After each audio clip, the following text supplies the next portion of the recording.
Welcome, welcome, welcome to the Launch Masterclass. I am so excited to have you here. My team and I have been working towards this. Well, the last time we did this was a year ago, last November. So we are live. It's going to be awesome. I have so much to share with you. There are so many moving parts. My team's been working so hard for literally, well, it's been a year, but for like months. If we add up the hours we've put into this, it's hundreds and hundreds of hours, and it's all we're here to get you launched. So in just a moment, I'm going to head back there, and we're going to dive right in, and we're going to go deep on the teaching right away. This isn't one of those deals where you show up and I give you like a 60-minute story of my sad life and how I ended up here. We're going to get tactical. We're going to get strategic. We're going to walk through how, well, first of all, why you need to launch, and then what a launch is, and then how to launch. We're going to be live for 3 days. Today, which in my world here is Friday afternoon, and then we're going to go tomorrow afternoon and Sunday afternoon, and then we've got 8 days here to really get you all the knowledge, the skills to get launched. We have 8 days. We'll start off with these 3 live broadcasts, and then there's a lot more to come after that. So I have some notes here that I'm going to be referring to make sure I cover everything. But one of the things is, please be with me now. There will be people watching this, and I hope you are one of them, that their life will literally be changed in these 8 days, and specifically in these coming 3 days, where they will learn how to either if they're just starting out, launch your business, or build your business that you've already got much, much bigger. So just turn off all the distractions. You know, we live in this distraction environment where our computers, our phones, our iPads are full of messages and full of pop-ups and full of alerts. Your phone will still be waiting for you after we're done here. So just please close the door, turn it on. Don't turn on airplane mode because that'll cut off our connection here. But please turn off any distractions you've got, shut down the socials, and be with me because this stuff is important. It's absolutely critical, and I'm not going to say it's going to change your life, but it could change your life if you focus in with me. So right now we are broadcasting. It's live. We are absolutely live. You're going to see me screw all kinds of stuff up at some time or another. I guarantee you're going to know it's live. We are on Zoom. This is our first time ever on Zoom, so that's a big upgrade for this Launch Masterclass. We're using some super fancy technology, so we're actually, Zoom limits you to 1,000 people in a room, and so we actually have load balancing, so we have multiple Zoom rooms going on. I'm going to be watching your comments. My team's going to be watching your comments, but like if you end up, like if you have a friend that's logged in and you don't see them in your room, that's because they're in a completely different Zoom room just because of some of the magic technology. One thing, let's please be cool here. I saw a few minutes ago, someone got on and they immediately posted a URL to their opt-in page. That is super not cool. So please don't do that kind of thing. Let me just look at my notes, see that I've got everything covered. We like to have fun. Sometimes we have visitors. We've had all kinds of visitors in the past. We've had squirrels show up, chipmunks show up. I'll show you. We've got, we have a special camera shot. Our deck is right off here, right off of there. And I guess Dan's probably showing you the squirrel cam. That is the squirrel cam. So if a squirrel shows up, we'll cut to the squirrels. If chipmunks show up, we'll cut to the chipmunks. We've once had a census taker because here in the United States, like every 10 years, we do a census where we count the population. We had, in the middle of our broadcast, we had a census taker show up. We've had kittens show up. Some of you were with me last year, saw we had our little kitten, our tiny, tiny little kitten. So we're gonna have fun. We're gonna keep this moving. So the way this is gonna work, this main teaching segment is going to be, well, it's gonna be a little over an hour to get through the core teaching, but I'm not going to leave you there. Then I'm going to get shifted to answering questions, showing you examples, and I'll go basically as long as we need to. And the whole thing usually ends up being somewhere between 2.5 and 3.5 hours. We'll get through the main teaching segment in an hour and 15, an hour and 20, and I'm hoping that I do a good enough job entrancing you and engaging you and entertaining you to earn your sticking around for the whole show. So I think that's about it. Dan, is there anything I forgot here in this main? Well, I think we got a little special something at the end if they stick around. That's right. Thank you, Dan. We do have, for those of you who stick around, you know how like in those Marvel films, if you've ever seen one of those Marvel films, there's always like they'll roll the credits and then something cool will come up, something a little extra. Well, we have what we call a super secret segment. The super secret segment. And I'll have some additional super cool, a little behind the scenes kind of teaching in the super secret segment, but you have to stick around and be with me live because we'll cut that super secret segment out of the recording. And the reason I do that is because I want you to be here live. Because I know, I've been doing this for a long time, and I know the people that are live, they get more out of it, they're more engaged, and they end up getting more results. So that's my little carrot to get you to stick around is the super secret segment. And it could come anywhere, but just like in those Marvel films where their little secret extra part comes after the credits, that might give you a hint on when the super secret segment is most likely to come. So that's what I've got for you. We are about to get rolling. I'm about to head back to the main set and buckle your seatbelts. This is going to be awesome. It's been 25 years since I started my online business. It had the most humble beginnings you could imagine. I started from a homemade desk in my basement. That was in 1996, when online business was barely a thing. My friends and family wondered if I was chasing a silly dream. But I had a vision, even way back then. I had a vision for an online business that I could run from anywhere. An online business that could reach the world. When I first started out, there was no one to learn from. So I went way back, as far as 70 years back, to study old school marketing legends. My success came ever so slowly, but the results kept growing. I had to invent a new way of marketing, a new way of launching. Then, in the early 2000s, people started to notice my results, and the calls started to come in. They wanted to learn from me. They wanted my formula. In 2005, I published the very first edition of my launch formula. And it sounds crazy to say, but that one training, constantly updated, has become the stuff of legend. It changed online business forever. And now, all these years later, people still wonder if they can have an online business, or if it's just a silly dream. They wonder if it's too late, or there's too much competition. But this is what I know.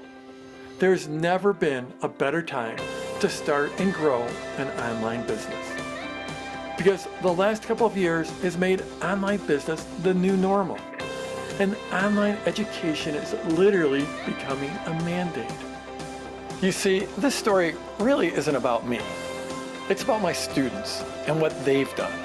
Because they've had over $1 billion in launches. This is the story of how, with hard work and the right formula, they changed the trajectory of their lives. They've built businesses and created amazing lifestyles.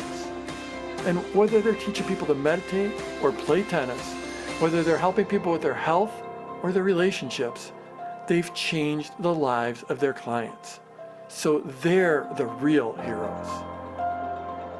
And now, with this Launch Masterclass, it's time to welcome a new class of heroes.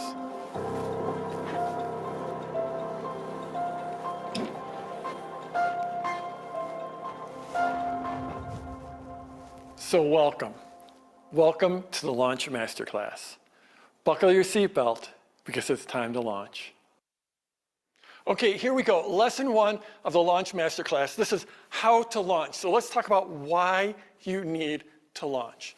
So first of all, if you take a look at the way, say, Apple one of the absolute most valuable businesses in the world, how Apple releases a new product, say their iPhone. They just released their iPhone 14, right? So when they released that, they built up to that release. It wasn't just like one day on their website, it was there. That all of a sudden you just happen to stumble upon the apple.com and, oh, the Apple 14's out, right?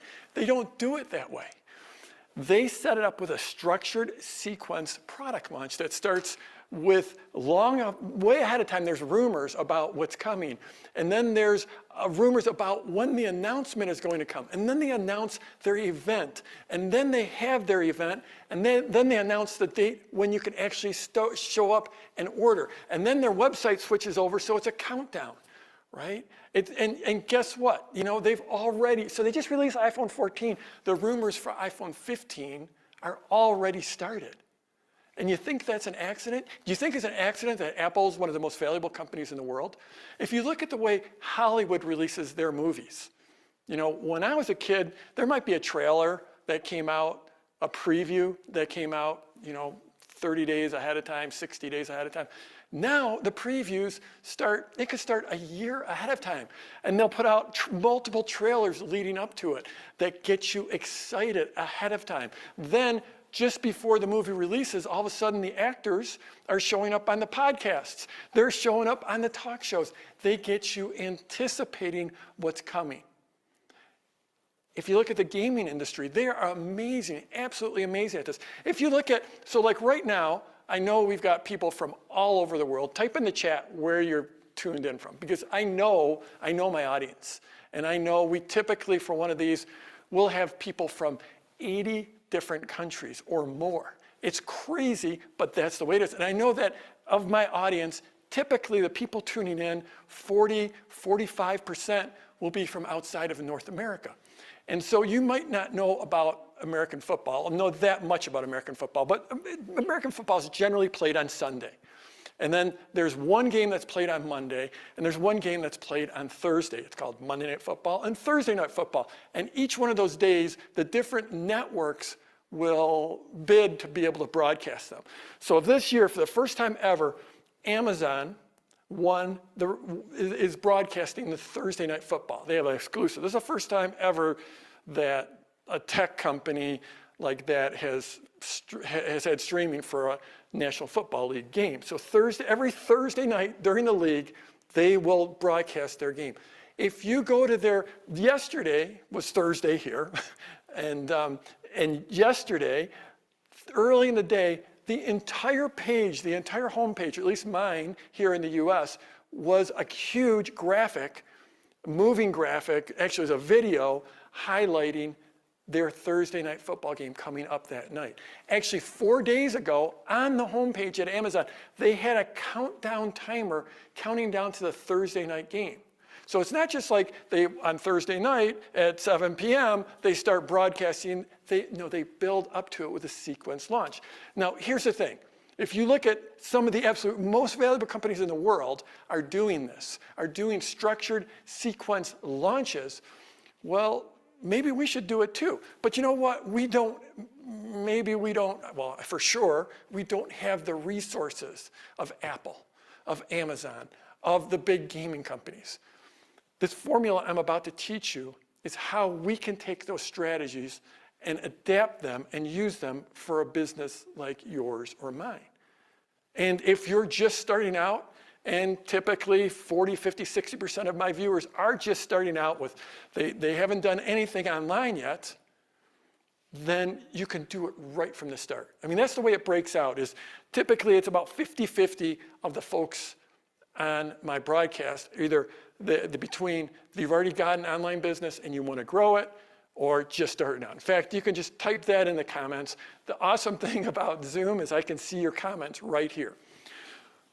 So that's what we're here for, is to show you how to launch. And the reality is you need to launch.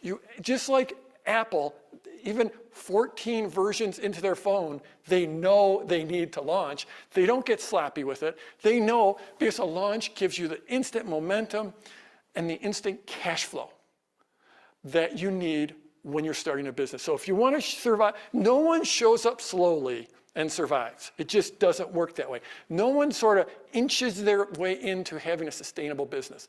That's what this is about. It's about having a sustainable business. You know, and we've had a crazy, crazy few years, right? I mean, just, can we all acknowledge it's been a little bit nuts the last few years? One thing that's happened in the last few years is the world's tilted to online. The world's tilted to online education.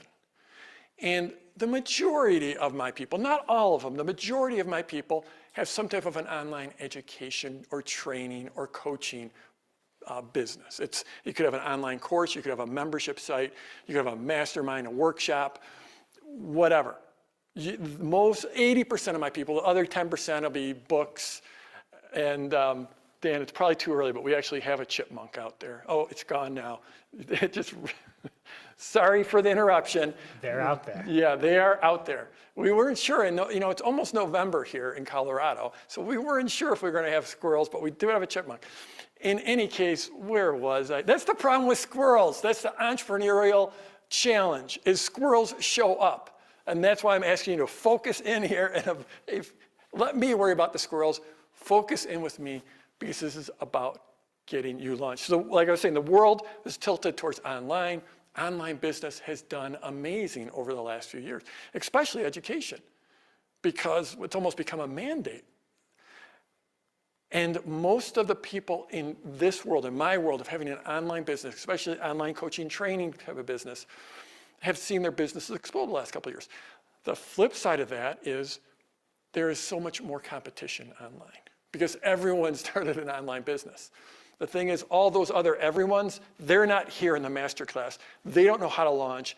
This is, I mean, if you're following someone that has a big following, and I don't care what market, someone who has a significant business, not just a following, but a significant business in the online world, this is going to sound egotistical, but they've either learned from me or they've learned from someone that learned from me, because I've been doing this for a long time. And when there's a lot of trainers out there, but I pioneered this idea of the launch. And I've been doing it since 2005. So when I say I've had 1 million people go through this workshop, I do it once a year. And if you do something for that long, once a year, then you get the crazy numbers, like 1 million people. Like right now, just before I went live, I pulled up the number of how many people have opted in to join this masterclass. It was 37,978 people opted in, joined this workshop. That's why we have to have multiple Zoom rooms to balance the load. So this stuff works. It's going to work. It's proven. This is a path that so many people are going. During this workshop, I'm going to be sharing at least 89. The count, it keeps going up, but at least 89 case studies of people in every market, every niche you could imagine, every language, not every language, but so many languages, so many countries, so many different niches, so many different products, so many different business models. So I'm like, I know a lot of people watch this. This is the first time you've been introduced to me. You don't know who I am. You're wondering if you should trust me.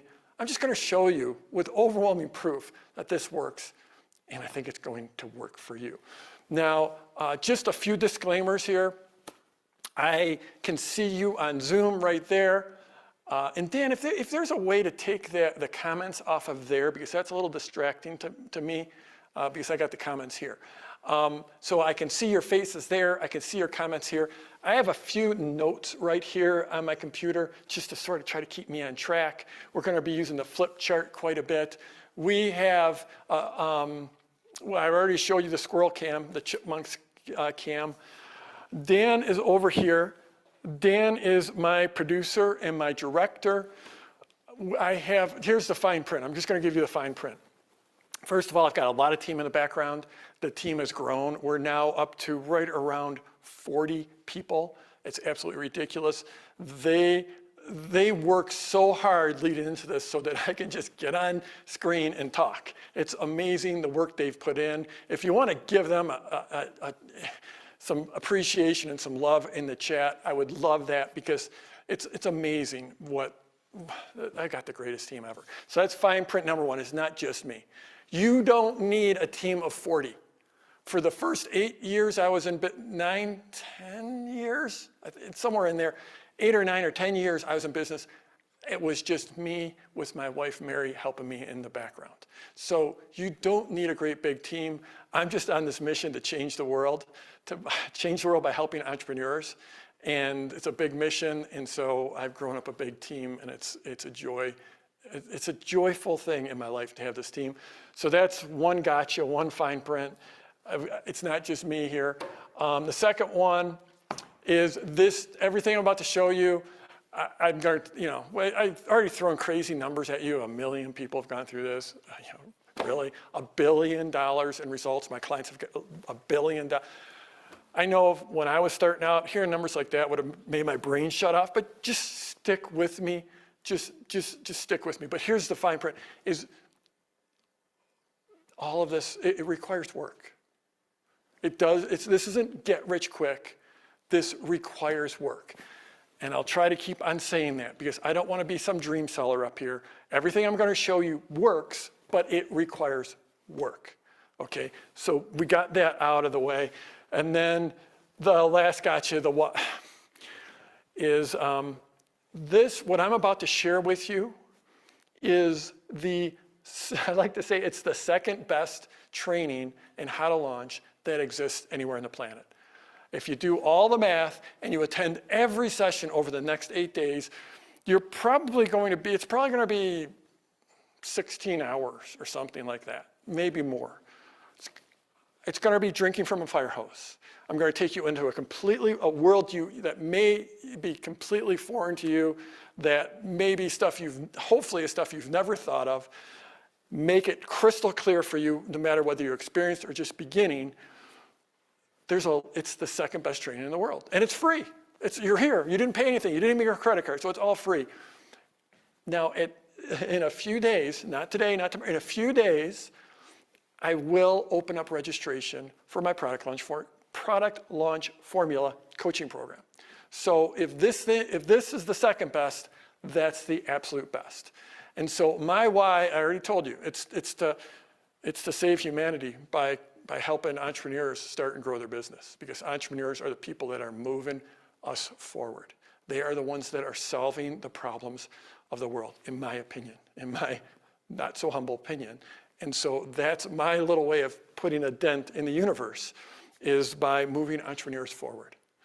And so I go all out for these 8 days, and then we go all out with our new class of product launch formula owners. So those are the 3 gotchas. Let me see. Let me just check my notes and see if I'm forgetting anything. Yeah, I think that's about it. I think that is about it. So all of this started out long ago in 1996 when I first started my first online business. And I don't know about you, but I was not comfortable with selling stuff. I was actually very uncomfortable. I had no experience selling stuff. So I went through this elaborate process of building value for my people, of romancing my people, the people that were following me at that point. And I led into a launch. Now, I didn't have that language for it. I just stumbled upon this stuff. But it's been refined over dozens and dozens and hundreds of launches. And if you count all my clients, thousands and thousands of launches. And it all came down to one core strategy to rule them all. And that strategy is called the Sideways Sales Letter. So we've all seen how the big companies launch, how some of the most successful companies in the world launch. You take Hollywood, and if they're coming out with a new film, they'll have trailers. It used to be one trailer, but now the trailers start a year ahead of time. And there's a series of trailers to get people excited. And then as they get closer, all of a sudden, the actors just magically are going out and doing interviews. Why are they doing interviews? Because it's part of their pre-launch. It's getting people excited before they can even go watch the movie. You look at Apple, one of the most valuable companies in the world, and they are doing multiple launches a year. They're getting people all excited about their new phone. They're getting people excited, so excited that they're waiting in line outside the stores before it's available. How do they do that? They start teasing about that phone long in advance. Before it comes out, there's rumors, and then there's a big media event, and then there's previews, all building the anticipation. What they're doing is turning their marketing into an event. And this is the key that I've brought to this market. So I've been doing launches. So what this entire series is about is taking that power of the launch that Hollywood exploits, that power that Apple uses, and it's bringing it to businesses like yours and like mine, like little micro businesses. We can't get that media exposure they get, but we can turn our marketing into an event just like they did. And that is the Sideways Sales Letter. So the Sideways Sales Letter, I've been developing this for 25 years. I've been teaching it for 15 years. And the reason I've been doing it and teaching it for so long is it just keeps on working. This is a proven formula.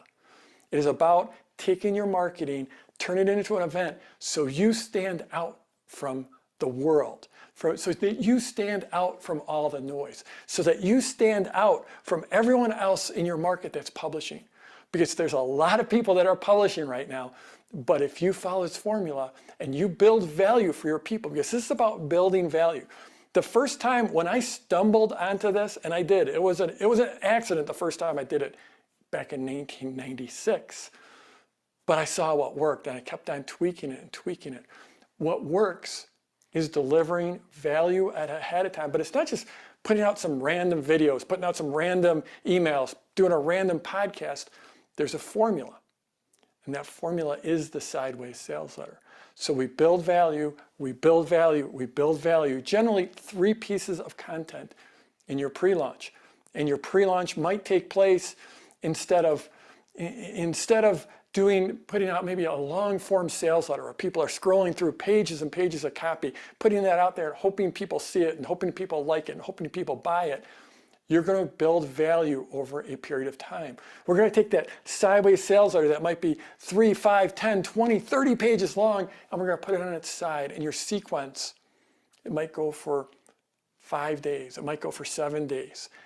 And over that time, you'll do 3 pieces of content. The first one is what we call the opportunity. It's showing people that there's an opportunity that they can make their life better, that they can have more pleasure or less pain. That's what, if you boil everything down to, that's what it boils down to. That they can learn to quit smoking, that they can learn to meditate, that they can learn to play guitar, that they have that opportunity, that you can show them. And when I say you're giving value, you're really teaching here. You're full out teaching in that first piece of pre-launch content. The second one is about the transformation. So if the first one's a little more theoretical, that people can have this change, they can quit smoking, they can learn to meditate, the second one is about making it real for them. Again, it's real teaching, absolute real teaching. That leads into the third piece of pre-launch content, which is ownership. It's about them taking real ownership about this change that's coming in their life. And then that will eventually lead into what we call the open cart. The open cart is when people, it's your shopping cart, is what we're talking about. Opening up your shopping cart. That's when you start taking orders. That's your launch day. So your Sideways Sales Letter is your pre-launch leading up into your actual open cart where you start taking orders. And when you follow this process, and I've had thousands and thousands of students do this, and they've had over $1 billion in results. Amazing. $1 billion with a B. When you do this right, at the end of that third video, and maybe even before that, people are going to be saying, it's enough already. Just take my credit card. Let me buy from you. Because you've built such value and you've delivered value that in a way, in a story arc, so that it leads into your open cart. That's what the sideways sales letter does. It turns your marketing into an event. It changes you from someone that's just out there shouting, buy my stuff, buy my stuff, buy my stuff. And it turns you into a helpful partner in their journey, where you've delivered enough value in that pre-launch that even if they don't buy from you, they still think, wow, this person's really delivered for me. I love this. But the reality is, if you do this right, a lot of them actually will buy from you, and you will stand out from the market. This is how you launch. Like I said, this is a proven formula. But the thing is, I love to teach the formula, and I love to teach the theory, and we can go deep on that, and we're going to go deep on that.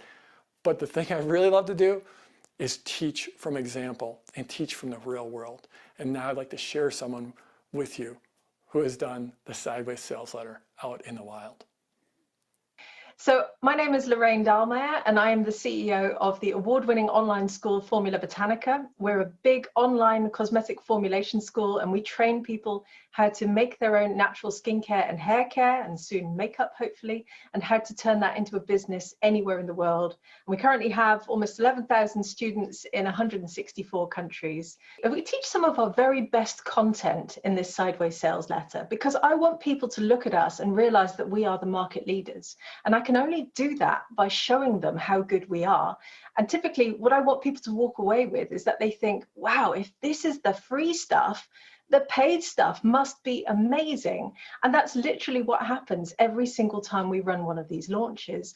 You know, the quality of the sideways sales letter that we've created over many years of refining leads to people thinking, wow, this company is trustworthy, they have great social credibility, they really know what they're doing, and I want to come and study with them. So that has a phenomenal impact. And as you can see, we've got almost 11,000 students now. So it's been very, very successful for us. So yeah, it's all about just making people think, wow, if this is the free stuff, what must the paid stuff be like? And just making it a fantastic experience.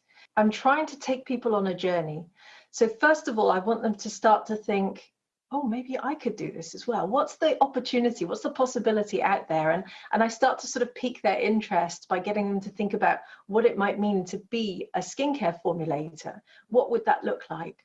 And then for the next one, I really want them to start to think about, the transformation that they'll be going through, and to start to think about the ingredients they'll be using. And we're showing them different ingredients. We're getting them excited about those ingredients. And I'm giving them checklists and blueprints for making sure that they can choose the right cosmetic ingredients. And then for the third one, I really want them to already start to think, what would it be like to be a student with Formula Botanica? And there's that ownership experience where I want them to think, wow, I've learned so much from this video. This must be what it's like to be a student with Formula Botanica. And when I first went through PLF, it took me a while to fully understand what those terms meant. But now I've put it into practice, I totally get it. And it is so logical and so simple and so effective that by the time they get to the fourth video, and we show them what their future could look like. And I typically, I have a whole table filled with graduate products at that point, and I'm picking them up going, wow, this is Sam in Miami, and this is Geeta in Mumbai, and they get really excited. And at that point, we've converted people and they are ready to come and enroll with us. Now, the first time I filmed PLF, I was at my day job. I was using their conference room at the weekend. I was using the whiteboard in the conference room, just sort of writing on it. And I have refined those videos so many times over the years, to the point that last year I actually hired a professional camera crew. There were 7 of us, people following me around with mics and all sorts of cameras in my face. And I had a guy managing the teleprompter. So I've really evolved the launch masterclass that we run, this sideways sales letter, over the years, to the point that it's now a huge event that we redo every couple of years. But we get phenomenal feedback. I mean, the last one we ran, we had 33,000 people take part. It was enormous and hugely successful, obviously, since we sold $1 million worth of courses. So for me, it's really about thinking about what our customers want, what they're looking for, what objections they might have, and what they want to learn from us. And that all goes into this sideways sales letter and has been a huge success for us. Okay, so let's go a little deeper into the sideways sales letter. I've got it's graphically depicted here. So there are typically 3 pieces of pre-launch content. So PLC stands for pre-launch content. And if you can help me out, because someone in the comments will say, hey, they'll come in, they'll have not been paying attention, what's PLC? When someone asks that, just type pre-launch content. So this is pre-launch content is what's released ahead of your launch or within your launch. Now, as we go through the next few days, we're going to be talking about 3 primary parts of these launches: stories, sequences, and triggers. So right now we're going to talk about sequences. And so this sequence is what we call your pre-launch sequence. So right here, this goes from up right there, right there. So your pre-launch sequence has pre-launch content 1, 2, and 3. Now, in the olden days, when I used to do this, I don't know, 5, 6, 7, 8 years ago, the pre-launch would typically be 10 or 12 days long, and you would release each one of these every 3 days, approximately. And it can vary. This isn't like a cookie cutter, one size fits all, but typically it would be 10 to 12 days to get through that sequence. In the last few years, especially with the start of COVID and the Netflixification of everything, we're all used to binging stuff. It's all gotten a lot more compressed. So this cycle will often be more in that 5, 6 days, 7 days. You could even tighten it up once you become truly expert in this, you could make it tighter.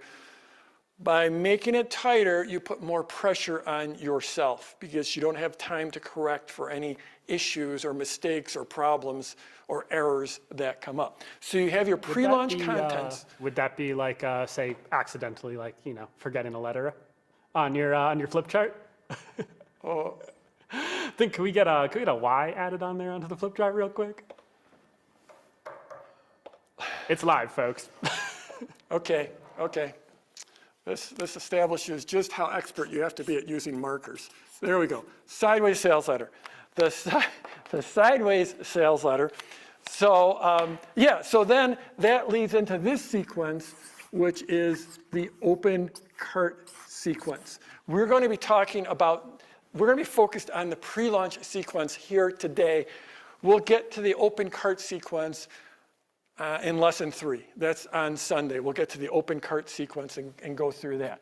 But this is the pre-launch sequence. Now, I saw a question in the chat, like sideways sales letter. What does that even mean? And so back in the old days, and like when I started out, there was no one teaching online marketing. So I went back to direct marketing, which they used to do via direct mail or via ads in magazines and newspapers. And so there's a whole body of work. And since there was no one to learn online marketing from, I went back to that old stuff. And they taught this thing called the sales letter. So a sales letter, they would send out via direct mail, and that might be 8 pages long. It might be 10 pages or 12 pages long. And it was this very, very long letter. And it would have a headline at the top, and then it would have some subheads, and then it would have body copy, and then it would have at the bottom, it would have what they say, the CTA, the call to action. And that would be to buy whatever it is for whatever the price is. And when online marketing first happened, this jumped from the direct mail, snail mail world onto the online world, and all of a sudden people started doing these long sales letters. And but because they didn't have to pay to print them, like in the old days, they would be not just 8, 10, 12 pages, they might be 20 or 30 or 40 or even 50 pages long. And the problem when it went online, and don't get me wrong, there is a place for this, there's a time for this. I still will use a sales letter at times, not 50 pages, but people would take that little scroll button online and just scroll down to the bottom and check the price. And so, and they started to lose effectiveness quickly. Now, the formula that people use with these old ones is PAS, problem, agitate, solve. First you define the problem, then you get people to feel bad about the problem. So I know you want to quit smoking, And you should quit smoking because it's going to kill you. It's probably going to kill your kids, and your grandkids aren't even going to be able to know you. So get them to feel really bad, agitate about that problem, and then give the solution. But you don't give the solution, you actually charge for the solution. Now, this was effective, and there's times where it's still effective, but in these days, where there's so much transparency in the world, and there's such a move towards congruency, and what's the other word I'm looking for? Congruency, transparency, and Authenticity. Authenticity, thank you, Dan. That's why Dan is my producer over there. This works less and less. So the sideways sales letter takes this old sales letter and turns it on its side. And it gives you the place to deliver real value over time and to get away from that problem, agitate, solve. Now, in a minute, I'll tell you how you get away from that and how you know how much value to deliver and how to deliver value. But these three there's a very specific formula for this. And this first one is what we call the opportunity. So no matter what you're selling, you're either delivering pleasure or you're taking away pain. Everything falls into one of those categories. It's the opportunity for someone's life to change, for them to quit smoking, for them to have a meditation practice, for them to learn a foreign language, for them to learn guitar, for them to have a better tennis swing, for them to train their dogs, for them to be able to correct their eyesight without glasses. There is an opportunity for their life to be better. And in this first piece, it's about sharing what the opportunity is. Until you give someone the why, then they're not going to listen. They don't care. This is the why. You know, I saw some comments, I'm watching your comments, and there are some folks that were like, oh, just get to it. Give me the actionable stuff. Well, if I just jumped into giving you the actionable stuff, I'd lose 60% of the people that want to know why they're here, right? If you look at the structure of what I'm doing, I'm actually following this strategy. So you start off with the opportunity. What's the opportunity here? It's to have an online business or to grow the online business you already have. And what's the why behind that? It's to be able to make a greater income. It's to be able to have a greater lifestyle. It's to be able to have freedom of where you work, who you work with, when you work. And it's about having the opportunity of having a greater impact. Because I know my audience, and my audience, many of them are more interested in saving the world, making an impact. You know, there's these two things. There's save the world and make $1 million. And a lot of times people will fall at one or those are the camps. And I honor both of those because right now I am in the save the world mode. But when I started out, I was like, I am desperate for money. And the funny thing is what I have noticed over these years is the people that want to save the world, they realize it's a lot easier to save the world when you actually have some revenue coming in. Much, much easier. If you're paying the bills and you're putting food on the table and you can invest in your enterprise of saving the world. And what I've also noticed is the people that make the $1 million, then all of a sudden they start to evolve towards, I want to make an impact. So I honor both camps. In any case, opportunity, opportunity, opportunity in that first piece. The second piece is what we call the transformation. So, transformation. And if my writing is not the greatest, we're trying to move quickly here, and you on there taking notes, just if people don't know what I'm writing, just fill them in. Thank you. So if this is sort of like the theoretical, yes, you can learn to speak a foreign language, even though you've tried before, or you took it in high school and you forgot. Yes, you can do it. You can do it. This is about how it's going to change your life. This is about who they become. So if you're teaching, maybe you're teaching golf. Maybe you're teaching how to drive the ball further when you walk up to that first tee. What's the transformation? The transformation, maybe they hit the ball 20 yards further on their first drive in each hole. That's great. That's a wonderful transformation. But what's the transformation behind that?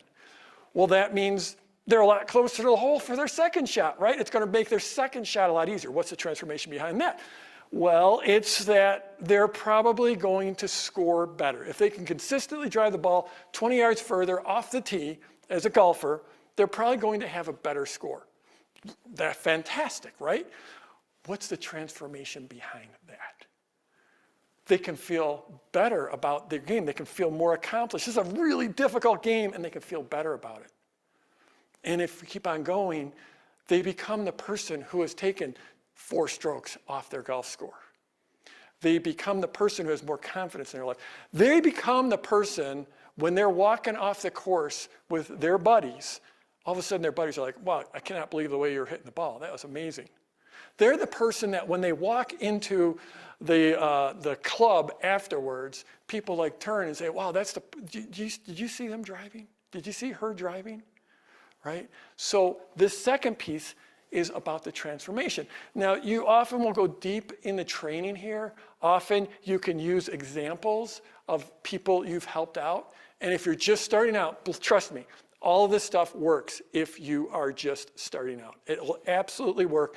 So you don't need case studies, you don't need examples, you don't need testimonials. It will still work for you.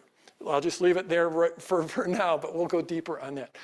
This third one is called ownership. And this, you heard Lorraine talk about this. And did you like the way Lorraine just at the end? Yeah, obviously it's been successful because what did she say? We've done $1 million already. It's like, just dropping that line, it's pretty crazy. But what did she talk about? Help me out in the comments. What did Lorraine Dahlmeyer, who is teaching how to create a skincare line, she's from the UK, she lives outside of London, I think it's outside of London, but she's in the UK, and she walked through this. So this opportunity was, yes, maybe I can do this. Maybe I can do it. Maybe I can create a skincare line, which feels insurmountable, right? Just thousands of people come in and say, yes, maybe I can do it. And the transformation, what did she talk about with how she showed the transformation? I'll go to the comments, see if anyone remembers how she showed the transformation, how she showed that. How did she show that? We're going to get a drink and ask for you. Oh, get a drink and wait for comments.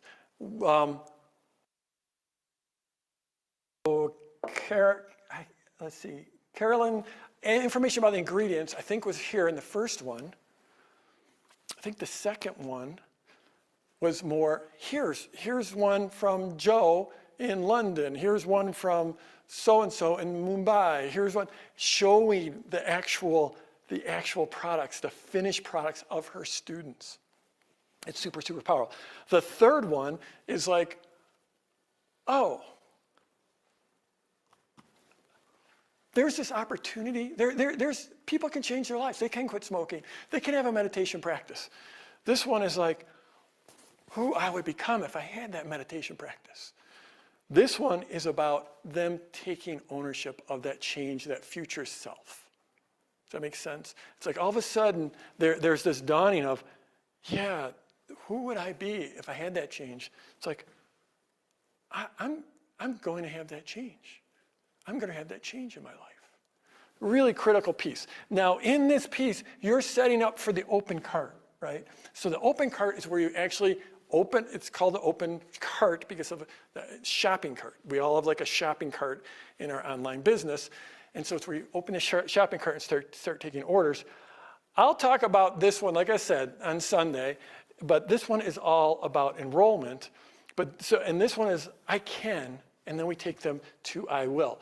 But what's important in this one is that at the end of this, you give a soft landing into, I'm just going to write that here. We'll write down soft landing. So the soft landing is delivering amazing stuff. They love you, they love you, they love you. And you would just want, at the end, you want to say, hey, if this has been working for you and you love what you're learning and you might want to go deeper, then in the next video, I'm going to show you how you can really go deeper with me. So it doesn't have to be any more complicated than that. That's a soft landing, but that's so you don't just go from pure value to selling. You go from pure value with an on-ramp into the selling. It's not hard, it's not complicated. Just think of that that soft landing. Okay, so there is another piece here. There's always more pieces. There's another piece, and we call it the PS path. And I'm going to ask you to participate along with me here in the comments. So the PS path stands for the problem solution path. Problem solution path. So if people are wondering, just problem solution path. And I want to thank my friend Lisa Sasovich. She really gave me the wording and the way to articulate this and think about this. And this is the deal, is that in this first piece, you define a problem, right? It's like, remember that problem, agitate, solve, right? It starts with a problem. So let's just, let's use learning guitar here. But an important principle in this business is you have to niche down. So if you came out with a product on learning guitar, you would have a very difficult time. It's too general, it's too generic. You need to niche down. Like if you look at Lorraine, what she did, it's pretty niche. It's not even like how to create skincare, it's how to create a skincare line, right? It's how to create a skincare line. And so if we just look at guitar, you want to be tighter than just learn guitar. You want to, let's just say we're going to have a course, and Dan, I lost this monitor here. Let's just say the course is going to be, well, first of all, let's back up. Let's play a game here. In the comments, what's a common problem for people who go and buy a guitar? And because if you notice, I got some guitars in the background. I came to guitar late in my life. I'm not a great guitar player. I'm an excellent guitar buyer. I'm really good at buying guitars. So I'm going to go to the comments. And what would be a common problem? No idea how to play. Okay, no idea. That's one. Two, not knowing how to play. Well, sore fingers, sore fingers. What kind of music? Yep. Okay, here we go. Is how to play songs. So there are a lot of people that buy a guitar and they learn some chords. They get some sore fingers, but they learn some chords. Maybe they learn like a little melody or a little riff, but they actually can't play a song. They can't actually play a song all the way through, especially play a song and sing it. So what if you wanted to do a course for people who bought the guitar and had it sitting in the corner gathering dust, but never learned how to play a song? Or maybe they played one song, but the thing they hate is when their friends come over and they see the guitar in the corner, or if they go on a camping trip and bring their guitar and they just want to sit in the background and noodle around, but someone saw they brought the guitar, they're like, hey, play something, just play something. And they're like, oh, and maybe they can play that one song, but they don't have a repertoire of songs. So maybe you're going to teach a course on learning your first 10 songs. Learning your first 10 songs, okay? So that's what this is going to be about. So the problem is you bought the guitar, maybe you've noodled around with the guitar, you can play some chords, maybe you can do a little bit of strumming, maybe you can play a melody, but you know, is it deep down in your heart that you actually want to play songs so that when someone comes over and asks you to play something, you can actually play songs and maybe even sing along to the song? So that would be the first problem. So in this PS path, we define this first problem. Everyone with me? You with me here so far? So then what you do is you actually solve the problem. So you solve the problem. And so the solution to this could be, hey, I know you've been wanting to learn songs. I know you're frustrated. You've got a guitar. You can't really play songs when people ask you to play songs. The problem is that a lot of people don't know how to pick the first songs they should learn. So I actually have a list of 10 or 20 simple two-chord songs where the chords follow the melody, so it's super easy to play and it's super easy to even sing along. So you can actually solve that problem right in this video, right here. As you give them that list, maybe you go through and you show them 1 or 2 or 3 and get them practicing on those songs. But here's a core principle of what we're doing here, and this is a core principle of life, is that the cause of problems is solutions. I'll say that again. The cause of problems is solutions. And so every solution has inherent in it the cause of the next problem. So what you do is you define this problem for them, which is going to be like, it's going to be the core problem that people have. You know, whatever your market is, it's like one of the core problems. There's always certain core problems in every market. And many markets share those core problems. So you define what that is, but you don't define this overarching. So the problem isn't, we're going to get you from here to playing 10, being able to sit down and entertain people around the campfire with 10 songs and riff all of them off and just have everyone just applauding you. You got to thin slice it. You have to thin slice it. So if in the end, whatever you're teaching, and you know what, if you're just starting out, you don't know what you're teaching, it's okay, stick with me, stick with me. But if your product is going to take them from 1 to 100, you know, if 1 is the guitar's gathering dust and 100 is being able to sit down at the campfire and play 10 songs through and sing them and get everyone singing along with you, that's 100. You're going to take them from 1 to 100. This process is really about taking them from 0 to 1. And don't discount how important that is. It's critically important.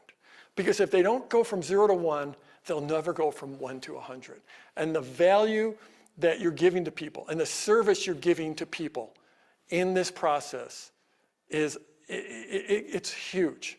I would argue that taking people from 0 to 1 is as important as taking them from 1 to 100. Right?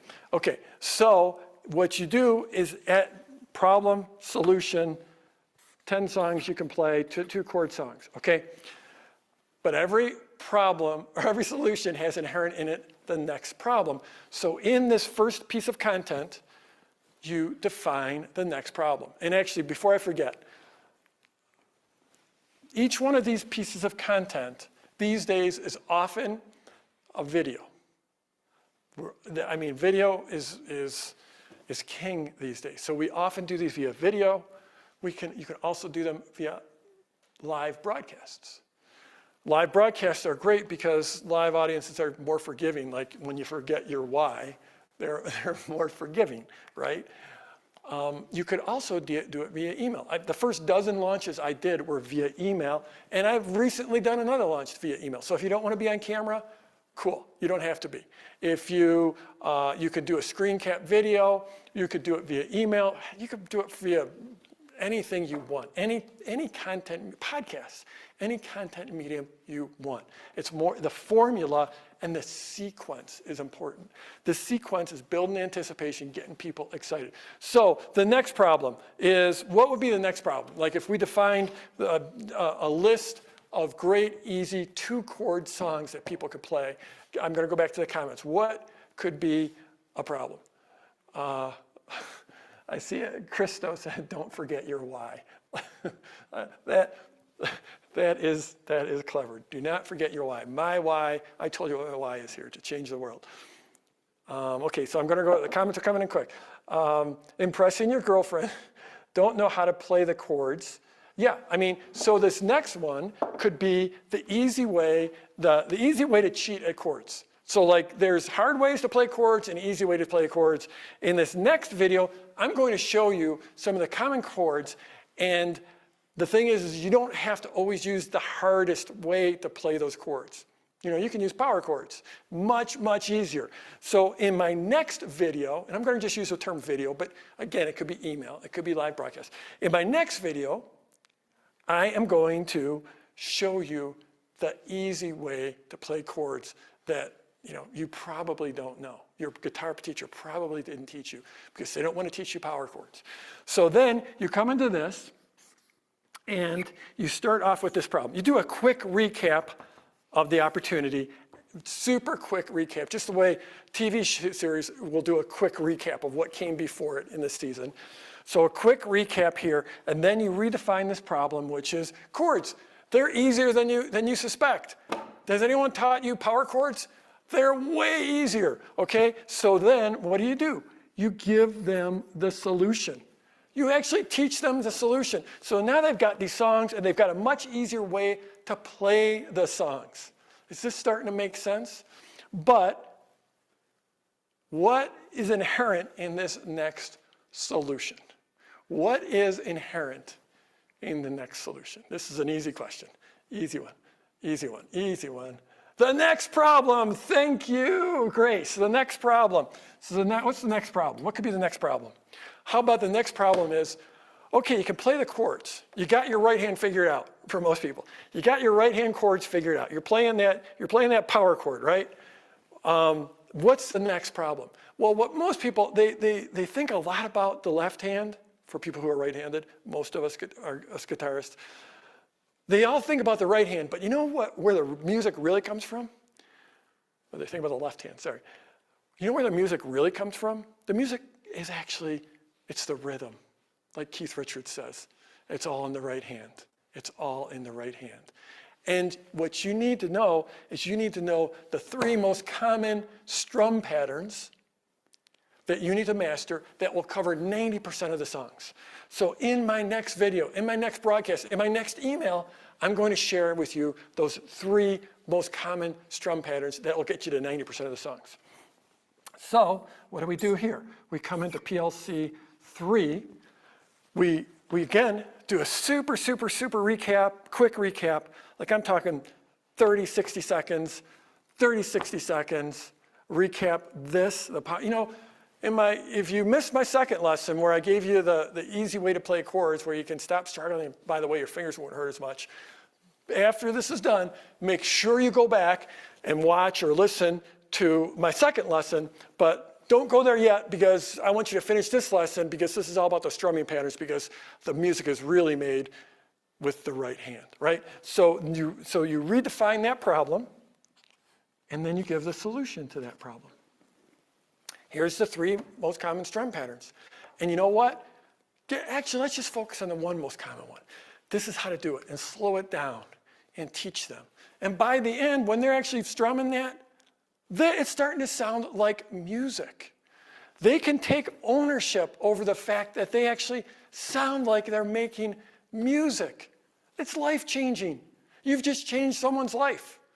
And if you're not a musician, not a guitarist, trust me, the moment you actually feel like you're making music is a life-changing moment. You have, in just your free content, you've changed so many people's lives. Is this all making sense?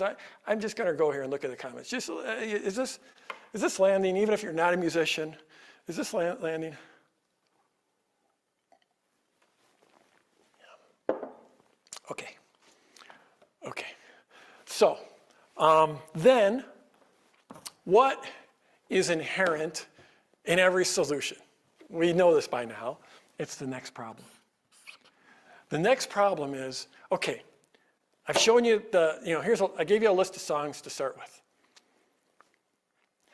I've shown you how to play chords so much easier and save your fingers. I've shown you how to actually make it sound like real music with your strumming patterns. The thing is, if you take this and do nothing, go no further with me, amazing. I can't wait. Please send me a video of you playing. It's going to be so exciting. I love to help people with this. Now, if you want to go further, if you want to figure out how to actually put this together into a repertoire so you can have confidence. And oh, by the way, so you can be able to sing and strum and play at the same time. If you want to take this further and really build that repertoire, then in my next video, I'm going to tell you about how you can go deeper with me.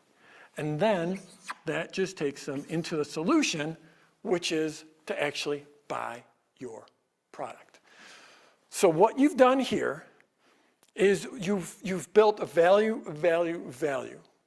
You've put together an overall sequence that tells their story. You're telling the story of your prospects, the people who are watching your stuff, who are thinking maybe of buying, or maybe even here they haven't even thought about buying, but they are prospects. And you've taken them on this journey. You've basically told the story of their future success. And I was watching the comments. Someone's like, "Oh, these Americans, they sell so hard." It's pretty funny. It's pretty funny to see something like that.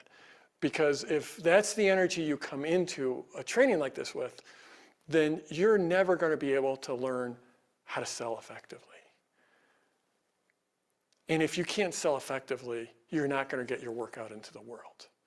And like I said, I know so many people watching this, they just, that's what they're here for. They want to get their work out in the world. They want to help people. They want to have that freedom, that lifestyle. This is, if you never even did this one, if you followed this through, just that simple, goofy, I'm not a guitar teacher, so I made that up. I don't know if it's accurate, but didn't it sound pretty compelling with me just completely making that up? If you take someone just through there, you're going to change people's lives. I think it's awesome, even if they never buy from you. And the vast majority of people going through this will not buy from you. You've just created an incredible amount of good in the world. Once you've built up your audience and you have people go through this. Super, super cool. So let me just go to my notes. I got to figure out how to have my computer not turn off on me. You know, talking about selling, when I was a kid, I was in the Boy Scouts. And in the Boy Scouts, we did a fundraiser that was like selling donuts. This is pre-low carb world. And so we would sell bags of donuts. And back then, it was $1 to get a bag of donuts. And every year, we would do that fundraiser, and every year I'd be like pretty much the worst person at selling donuts in the whole Boy Scout troop, because I got my parents to give me $1 for one bag, and then I had a next door neighbor that was sort of like almost like a grandmother to me, and I'd go and knock on her door, and she'd buy a bag of donuts, so I'd sell 2 bags of donuts. That's how comfortable I was as a 11-year-old selling. It's something that has never been comfortable for me. And in fact, you know what? If you feel uncomfortable with selling or with marketing, one time I was in a coffee shop just down the block. I was in a coffee shop and I was banging away. I was writing on some copy, and I heard a guy next to me was talking about he just in a conversation. And sometimes you hear conversations when you're at the coffee shop, and he was like, "Yeah, marketing. That's like a dark art. That's the dark arts." And like, do you feel uncomfortable with selling? Do you feel uncomfortable with asking for the sale? Does marketing feel icky or slimy? Because that's where I was. This is how you do it in an ethical, friendly way that's not about that problem, agitate, solve. This is problem, solution, problem, solution, problem, solution. What have you built as you go through problem, solution, problem, solution? What is an effect? What is one of the effects on your audience of problem, solution, problem, solution? Christos said relationship, trust. Nan, Teresa, Johanna, David, yeah, you got it. What you're doing is you're building trust. You're showing, hey, there's a problem. Let me help you out. But you know what? There's going to be another problem. Let me help you out. There's going to be another problem. Let me help you out. That builds trust. It's a noisy world out there. There's more competition than there ever has been. There's greater opportunity, but more competition. This is how you stand out, by building relationship and trust ahead of the sale. So that is the Sideways Sales Letter. And there's one more thing I want to layer on top of this for you. One more piece that is like a force multiplier. It takes you to the next level. And that's what we call the mental triggers. So let's talk about the mental triggers. So product launch formula has been proven over time. I've been teaching this for 15 years. I've taught this masterclass, some form of this masterclass, to over 1 million people. So this is proven over time. This formula will continue to work. It's been working, it will continue to work. But one of the things that makes it absolutely future-proof is the mental triggers. Because there are things that, the mental triggers are factors that affect our thinking, that affect our decision making, and they are present in all of us. And they've been present in all of us for thousands of years, and my prediction is they will be present in all of us for thousands of years to come. I'm talking about things like community. In fact, before we even get there, I've identified 18 of these triggers, and I cover the 18 in the Product Launch Formula coaching program. In this masterclass, I'm going to cover 6 of my favorite ones. I'm talking about things like community, like scarcity, like social proof, like authority, like anticipation, and reciprocity. So let me give you a couple of examples here. So social proof. This is the idea that, well, remember when your mom said, boy, if everyone else would jump off a bridge, would you jump off a bridge? The reality is you probably would, because we all look to other people for cues on how we should act. So let me tell you how this might show up in your world. And let's go on a time journey. Back before you had Yelp on your iPhone or your smartphone, back before you could pull up reviews in an instant, and you're driving through a strange town and you're hungry and you want to eat, and there's 2 restaurants on the side of the road, and like where I live in Colorado, sometimes you're driving and you go through these tiny little towns and there might only be 2 restaurants, and one restaurant has no cars out in front of it whatsoever. Looks like a complete ghost town. The other one has like 6 cars parked in front of it. Now, which one are you going to go to? Are you going to say like, wow, now that one, I could get in really quickly, or are you going to say, wow, that one's got 6 cars out in front. Those people must know something. I'm going to go there. Most of us would take those social cues, those cues that other people are at that restaurant. It must be a good restaurant. In fact, I mentioned Yelp. Those reviews on Yelp, those reviews at Amazon, those are forms of social proof. We look for other people and how they're acting as a clue for how we should act. This is present in every one of us. Now, some of us have it some of us are influenced by certain triggers more than others, but all of us look to others to see how we act. If you get off the plane in a strange airport and it's late, and this is pre-COVID, when we used to fly and the airports used to be all crowded, but maybe it's 11 p.m., you're getting off, it's a strange airport, you've never been at this airport, you get off and there's 50 people getting off the plane in front of you, and those 50 people all walk and they turn to the right. And maybe you walk out and you'll probably just turn to the right and follow all of them as well. Now, eventually you'll look for the signs that say, where's baggage claim? Or where do I go to get my rental car? But initially, if 50 people all walk out and turn to the right, you're probably going to walk out and turn to the right as well. Now, in this masterclass, I'm going to show you how you can use social proof in your launch. And it's incredibly powerful, especially when we layer it on top of the sideways sales letter. Another trigger would be authority. If we perceive someone as an authority, we're going to pay more attention to them. We're just going to give whatever they say more credence if we see them as an authority. You go to see a doctor, new doctor, you've never seen this doctor before, they walk in with a white coat. That white coat is just a piece of fabric on them, but it conveys authority on them. There's all kinds of ways to build authority in your launch, and you're going to see it. In fact, right here in this masterclass, here, what are we? I don't know. We're in our first hour. But have I already displayed my authority? Have I shown myself to already be credible? When you put these mental triggers into your launch, it just takes everything to the next level. I'm going to be showing you in this masterclass. So again, enough theory. Let's go to a real-world example of how this actually works. My name's Kate B. I'm the founder of the Sober School, and I help women who want to quit drinking alcohol. I have a 6-week online course that guides them through early sobriety and feeling really good about being sober. So I've been doing PLF style launches for a few years now, and when it comes to the mental triggers, I think these really help my launches, and there's a couple of different things I use. So the first one is authority.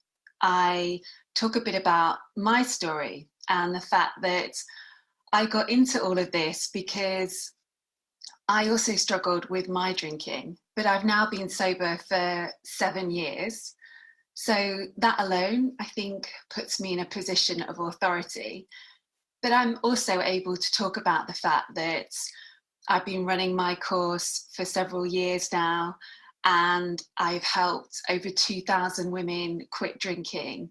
And I like to weave lots of different case studies into my pre-launch material. So I'm really showing like what I've been able to do through my course and what I've helped people achieve. I think the other big mental trigger for me is probably community. My audience are women. They're smart, educated, healthy. Their lives look great on the outside, and they struggle a lot with feeling alone. I get so many women come to me who think they're the only women on the planet feeling like this. So a really big part of my work and my launch each time is showing women that they're not alone. And during my pre-launch videos and the community that I get to create around that event and in the comment section underneath each video, I get to give these women a taster of what it's like to be in a community and to see their stories reflected in other people, because that's really powerful. Addiction thrives in isolation, as does shame, which is a massive barrier to change. So I get to show them what it's like to no longer be on their own with this. And then, of course, my actual program, my online course, that gives them that community on an even bigger scale. So it all ties in really nicely. A couple of other mental triggers that I use are controversy, because my online program's very different to traditional 12-step programs, and I'm very clear about that. And in fact, that helps draw people to me, because often they're looking for something really different, but it's still quite controversial to be so different from such an established program. I think reciprocity is a massive mental trigger as well. I used to be worried about giving away too much in my pre-launch videos. I thought I was giving away the farm. And one of my videos is actually a blueprint to my, overall approach to sobriety and feeling good about alcohol-free living. I really go into a lot of detail, and people really, really appreciate that. And they can still see that actually, if they take my course, it's quite a different experience, because I'll be holding their hand as we go through everything step by step. But hey, if they don't choose to continue the journey with me, they're still getting massive value out of what I'm sharing with them. And the other huge mental trigger that I see as being very effective is scarcity. And this isn't something that I manufacture, it just is there. I run my course a couple of times each year, and everyone starts the class on the same day. So once the pre-launch sequence is done and we're into open cart, then I have a really hard deadline coming up, because registration's closing and the course starts the very next day. So people have to make a decision, and I think we're all human, and sometimes we need a bit of motivation into doing that. So those are the mental triggers that really work for me. And this year, in July, in the middle of this strange year, this pandemic year, all this stuff combined to create my most successful launch ever. I had my first ever 6-figure launch. My course sells for just over $500, and I did $124,000 in sales this July. So yeah, this stuff really works. So my name is Lorraine Dahlmeyer, and I am the CEO of the award-winning online. Okay, so this, I was just thinking, we saw Lorraine and then we saw Kate. This does work for people other than 30-somethings from the UK. So anyways, Lori, that was my attempt at humor right there. You're going to meet lots of other people in every walk of life, every age, everything that has worked for. So in that little video segment, I talked about authority. And I know there's lots of questions. Maybe when we get to Q&A, which is coming up in a sec, when we get to Q&A, we'll talk about authority and maybe ways you establish it. I talked about social proof. Social proof is huge. Like if you look at reviews on Amazon, absolutely huge. When we see someone, the other people doing what we're thinking about doing, other people have been down the path that we're considering and have achieved what we want to achieve, that's hugely influential. So authority, social proof, I'm not going to go back over those. There's another one, which is reciprocity. So with reciprocity, it's this idea that if you give something to someone, they're going to feel some tug, some pull towards giving back to you. So in my family, we celebrate Christmas. And a big part of the Christmas tradition, at least here in the West, is gift giving. And so like if it's Christmas Day and 4 p.m., you look out the window, you see your neighbor coming over and they got a package or something, and they knock on your door, and you open it up and they say, Merry Christmas, Merry Christmas.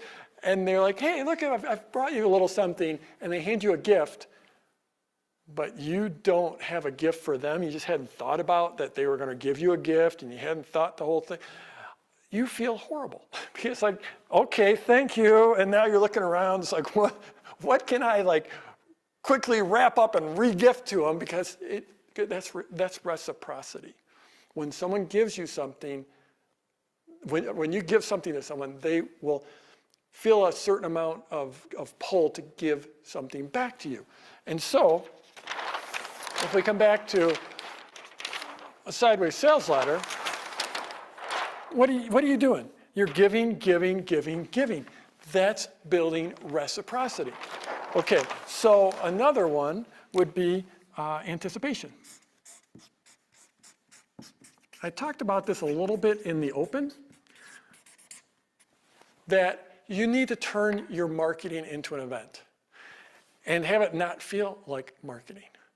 So if we go back to the Apple iPhone, it's like people are lined up, and it's less so now than a few years ago when like Apple was the hottest thing in the world, maybe, I don't know, 8 years ago, where people would line up outside their stores because they knew that it had been announced that on such and such a date that they would allow people to buy the new iPhone. They've turned their marketing into an event. I talked about Amazon and Thursday Night Football. They've turned that into an event where people are looking forward to that one game on Thursday. You know what? Every weekend there's like 16 football games, but they're taking that one game and they're turning it into an event by using their homepage on Amazon. So I assume it's not just me that's getting those ads. I assume it's everyone probably in the US is getting those ads. So anticipation that's how you stand out. It's how you stand out from the market. It's one of the ways. The next one is a really powerful one called community. And this is the idea that we act in accordance with, when we feel like we belong to a community, we act in accordance in how we perceive the guidelines of that community are. So for example, when I grew up in the Midwest here in the United States, and my dad, everyone had a nice lawn out, a lawn of grass. We had a nice grass lawn out front. And pretty much everyone kept a nice grass lawn. And my dad put a lot of work into that lawn. In fact, as kids, we were forbidden to play on that front lawn. I mean, it was beautiful grass. It was soft. It was nice to run around, play football, play soccer, whatever. But my dad caught us, and he magically knew when we were out there playing on it. We'd know he's going to be home at 5 o'clock, so we're going to play until 4:30, and we're going to stop playing. And he'd pull up, and he'd look at the grass, and he'd see our footprints all over it, and it'd be bad. So my dad, I don't think he woke up in the morning just like the idea of having a green lawn fulfilled him. I don't think he saw that as his destiny. I think he saw that lawn and said, this is, when you live in this community, you have a green lawn.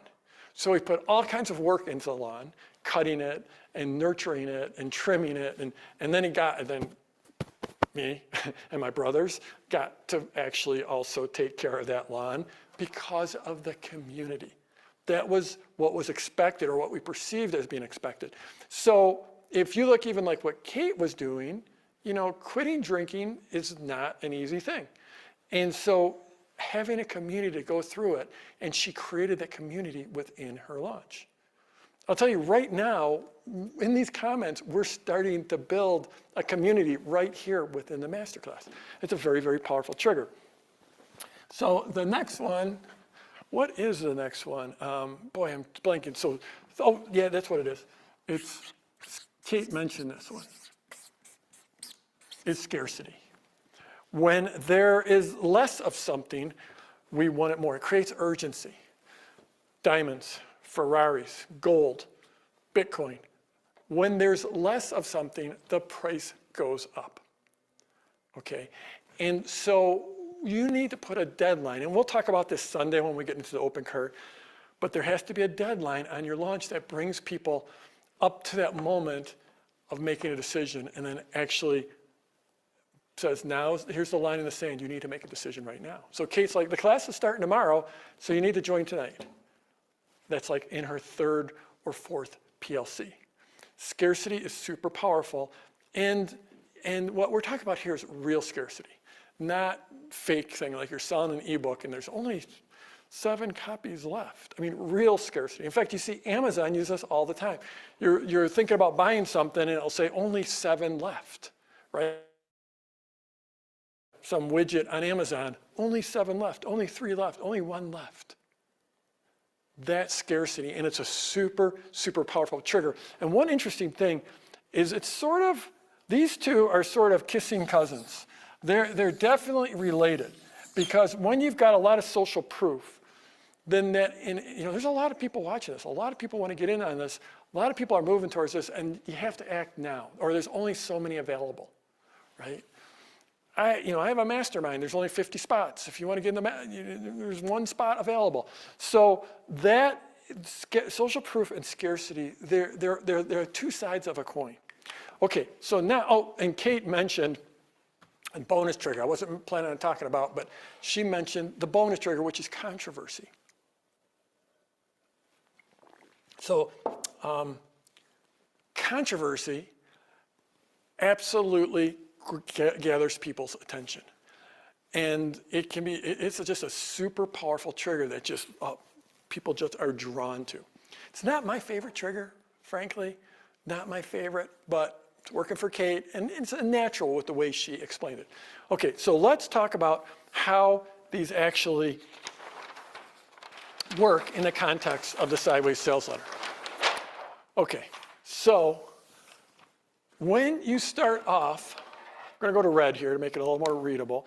When you start off, you want to establish authority right away, because otherwise no one's going to pay attention to you. Okay, so how about we do this? How about we play a little game? Because I like to follow my own formula. How have I established, let's do it that way. Have I established any authority here? Have I established, like many of us, most of us, you had no idea who I was probably. I mean, some of you might have heard of me. Many of you, no idea who I was, and until you got an email. And then you put your email in, and then you got into this masterclass, and now here we are, whatever, an hour something in. Have I established any authority? Have I established any authority? Yep. Number of students, you seem to walk your talk. Yes, right away. By telling your story and saying how long you've been doing this, many years of experience. Yep. I mean, if you go back, there was an opening video right? So that we start right on time. That's one of the things we do. We started right on time. I was up in front there, that front camera, that front set, and I did some welcoming remarks, and then I walked back here and we played that opening video. And what was the opening line in that opening video? I think it was like, it's been 15 years. Right? That first words, literally the first words I said, it's been 15 years. So you have to establish authority. Now, like I said, in those first 10, 15 minutes when we were here and I was bringing you in, this is super behind the scenes. Super behind the scenes. This is more behind the scenes than I have ever gone before. But in the first 10 minutes, there's some people that were like, or 15 minutes, there were some people in the comments that were like, just give me some actionable stuff. I want, my time is precious. And I get it. I get your time's precious. But unless you establish authority, no one's going to listen to you. They're not going to pay attention. And so what did I do? I went into the why you should be watching this. If you want to have an online business, you need to launch. If you want to have all the freedom, the income, the lifestyle that online business gives you, you need to launch. No one starts off slowly and survives, right? So you need to launch. Okay, so that's the why. So I had to give the why and I had to give the authority. That takes time. You absolutely have to do that. You have to, or else people will not pay attention. I'm just another guy doing a live stream. Right now you could go on YouTube and there's probably 10,000 live streams going right now. You go on Instagram and there's like 10,000 live streams there. Why should you pay attention to me? Every time I open up I look at Instagram, there's a new ad of some pop-up guru, someone who's telling you how, they're probably standing next to a Ferrari or standing in front of a big mansion and telling you how to get rich quick. And you know the drill. I'm sure you've got those same ads I'm seeing. So in that world, it doesn't matter that I've actually gotten these results for all these years. It doesn't matter that my people have done $1 billion in sales. None of that matters if I don't grab you right at the beginning and show you the why and show you why it's important to pay attention and why to listen to me. And so you need to do the same thing. So, I've been talking about me a lot, but you in your marketing need to do the same thing.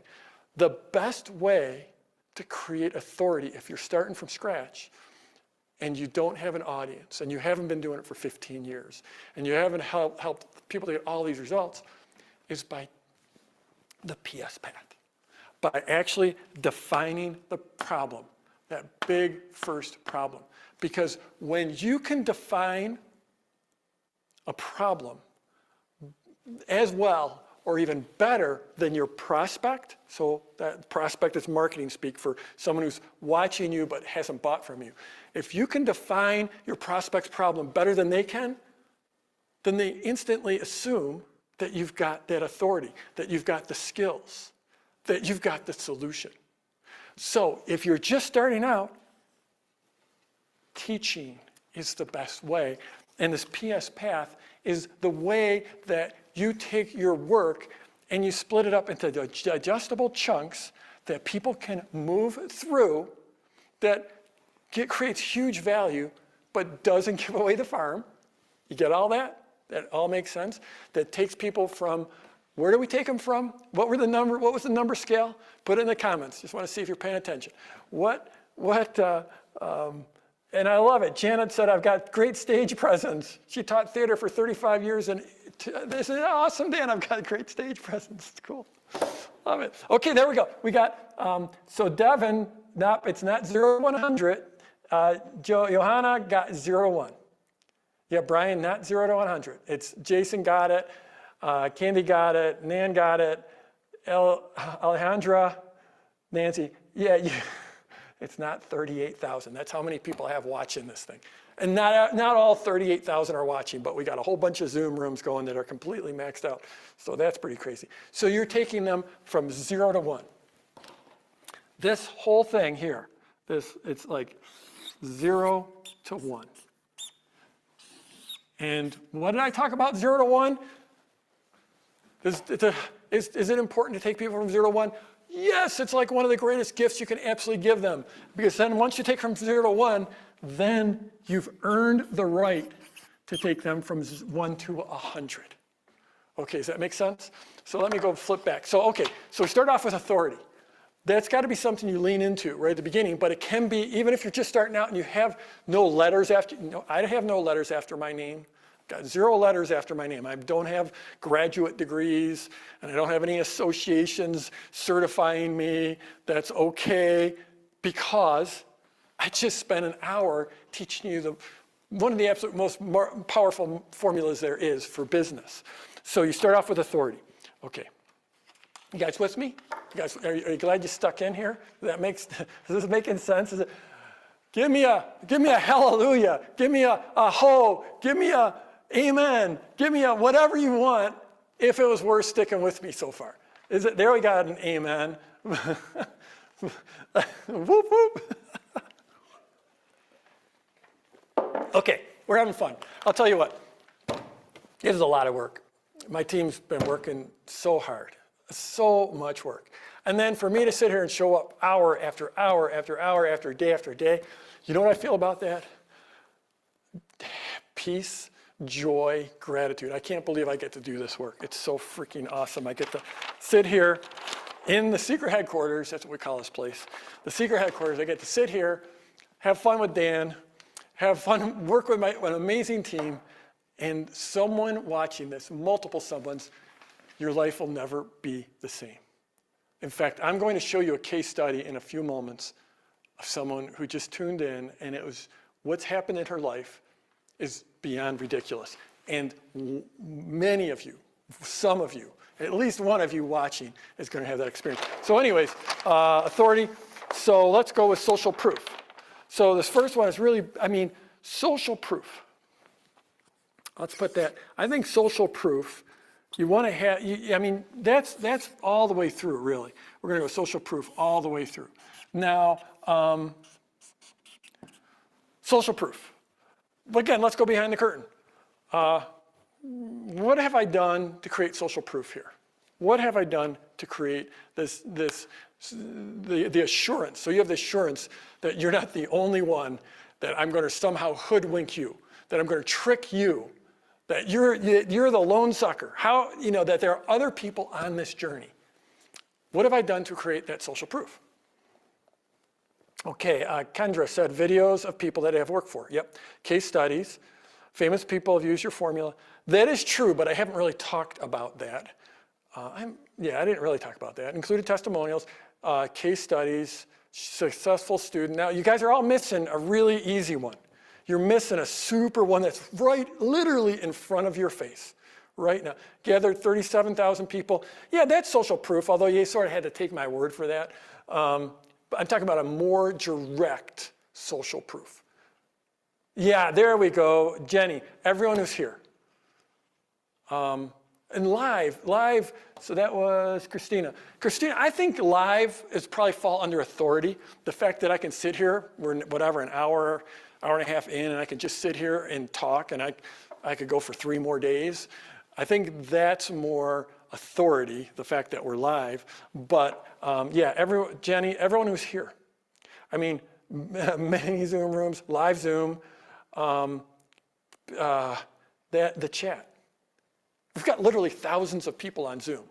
And you can tell because of the chat, that right there, you're not alone in watching me, right? So that's social proof.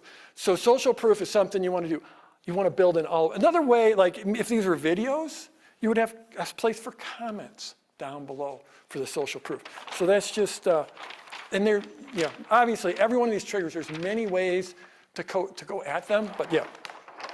Reciprocity. So reciprocity is, again, you're building that all the way through. Because of what? What's creating the reciprocity? Go ahead and type it in the chat. What is creating reciprocity?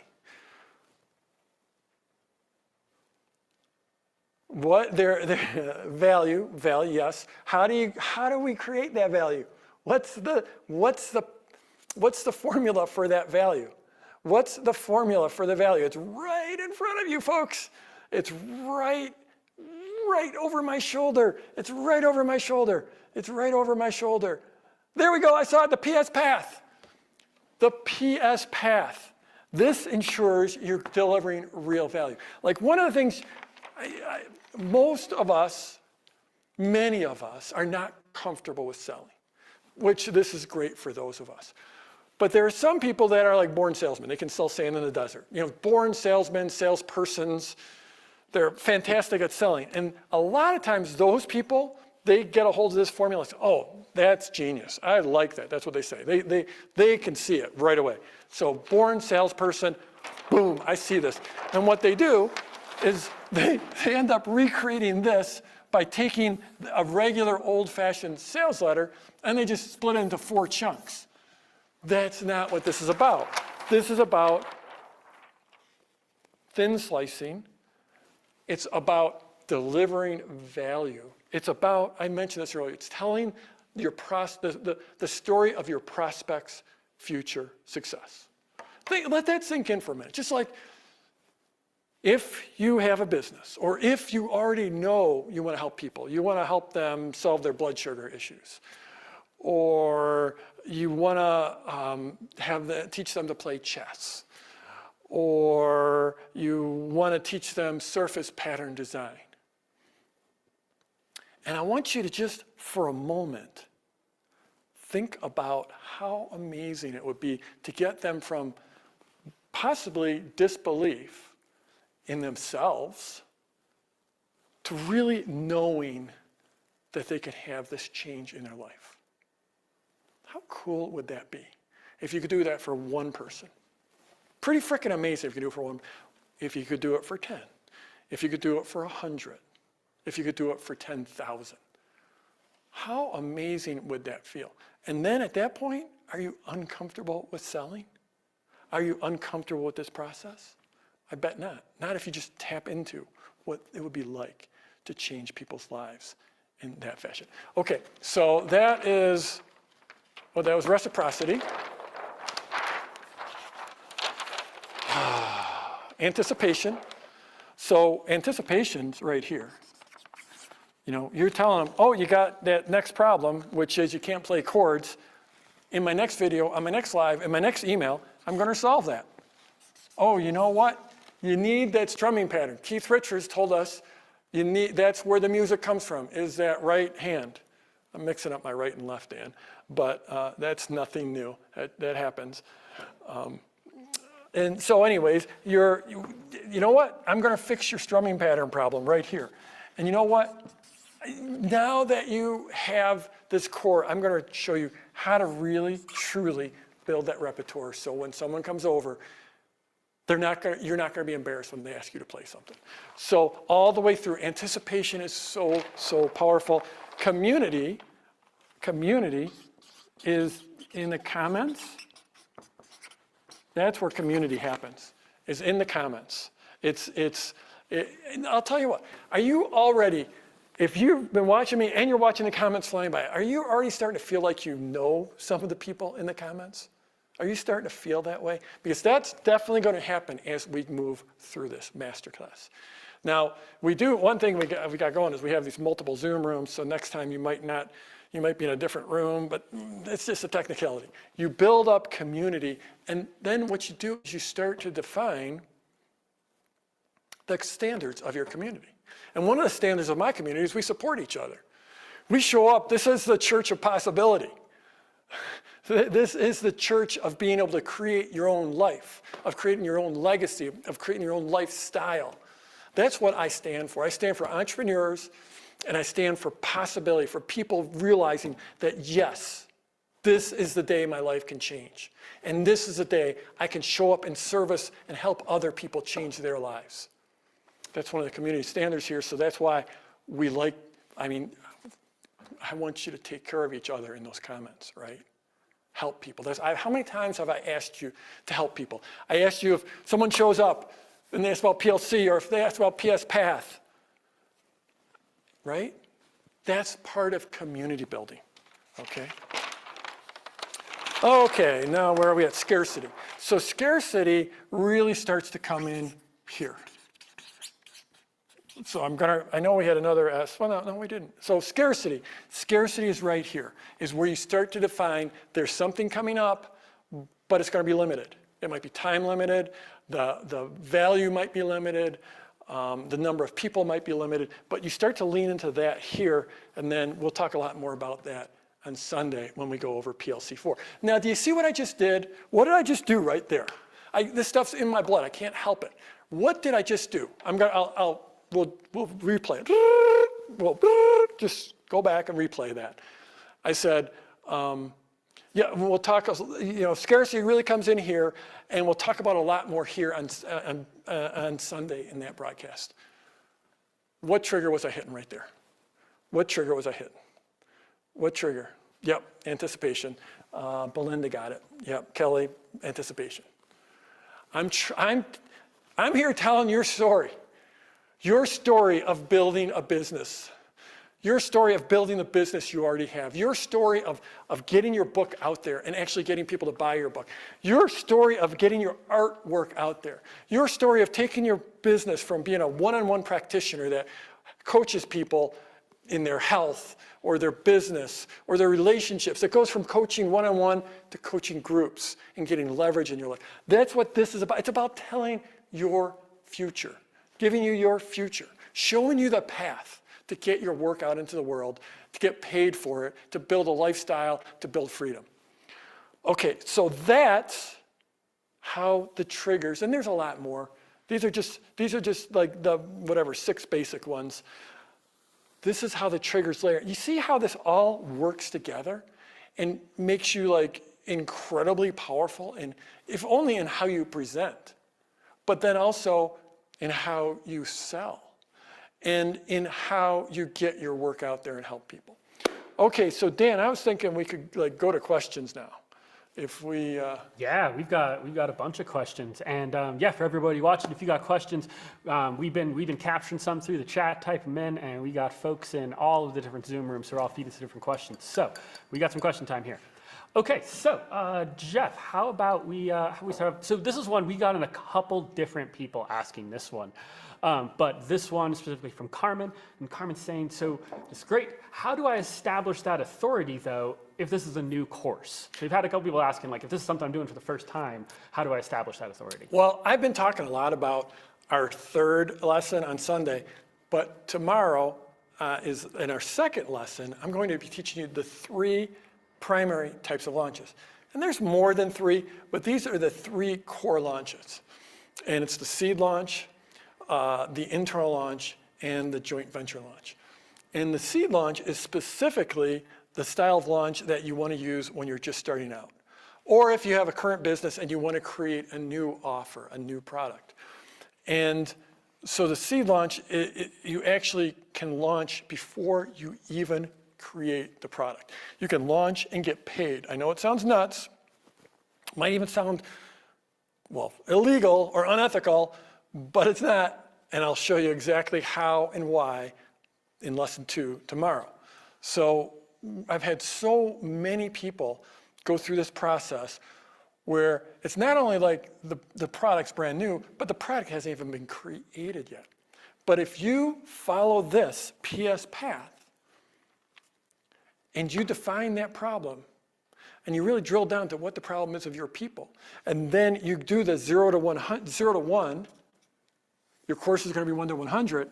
You just lean into this formula of defining the problem, solving it, defining the next problem, solving it. You build authority whether the course is built or not. So I actually, the first time I came out with my product launch formula coaching program, I used the seed launch. I had absolutely 0 authority. And I built this entire enterprise that was, back in 2003, 2004, 2005. It's 2003 when I made that very first offer, or I don't know, the years blend together now. And I sold it just based purely on being able to define people's problem. You have this idea, you want to get out into the world. You're not great at marketing, you're not great at selling. You feel a little icky about this whole thing. Here's how you build value. So I taught that all the way through. Think about it right now. So like we've spent the last year refining the latest version of the product launch formula coaching program. And I'm going to tell you about that in a few days. But at this point, You don't, that course could be in my imagination. You don't, just because I've been teaching, that's what creates the authority. The fact that you haven't had anyone go through the course, well, that's a little technicality. Yes, it's easier for me to show you all my students that have had success, but when I was first starting out, I didn't have those students. You lean into the PS path. Awesome. Okay, how about this question? This one's coming from a couple different people in a couple different ways. So one of them that, I'll just say this, a couple different ways, but we're getting people who are worried about, like, this sounds great, but I'm worried they won't read my emails, or I'm worried people won't watch my videos when I put them out there. Can you speak to that a little bit? Yeah, absolutely. This is a great question. It's natural. It's absolutely natural. So, and by the way, that last question, 100%, I get it. You'd be watching, you see this big fancy set. You've got a bunch of cameras. I've got Dan producing it. Obviously, I got a whole team in the background. You see them in the comments. All this fanciness. It's easy. It's natural to say, well, Jeff, that works for you because you've got all this. But how do I, authority? I don't feel like an authority. Absolute great questions, natural questions. Now I've lost it. What was the next question, Dan? It's people are worried about people Email. reading the emails, watching their videos, stuff like that. Yeah, you know what? Here's the thing. Most of them won't watch it. Most won't. That's the way this world works. This is direct marketing. And like I said, it goes back over 100 years now. And I've studied 100 years of it. And that's how I got really good at it. But typical direct marketing, you get, 1%, 2%. With this formula, hopefully you get 3 or 4 or 5% of people actually buying from you. So most people won't buy from you. Most people won't watch. Most people won't open your emails.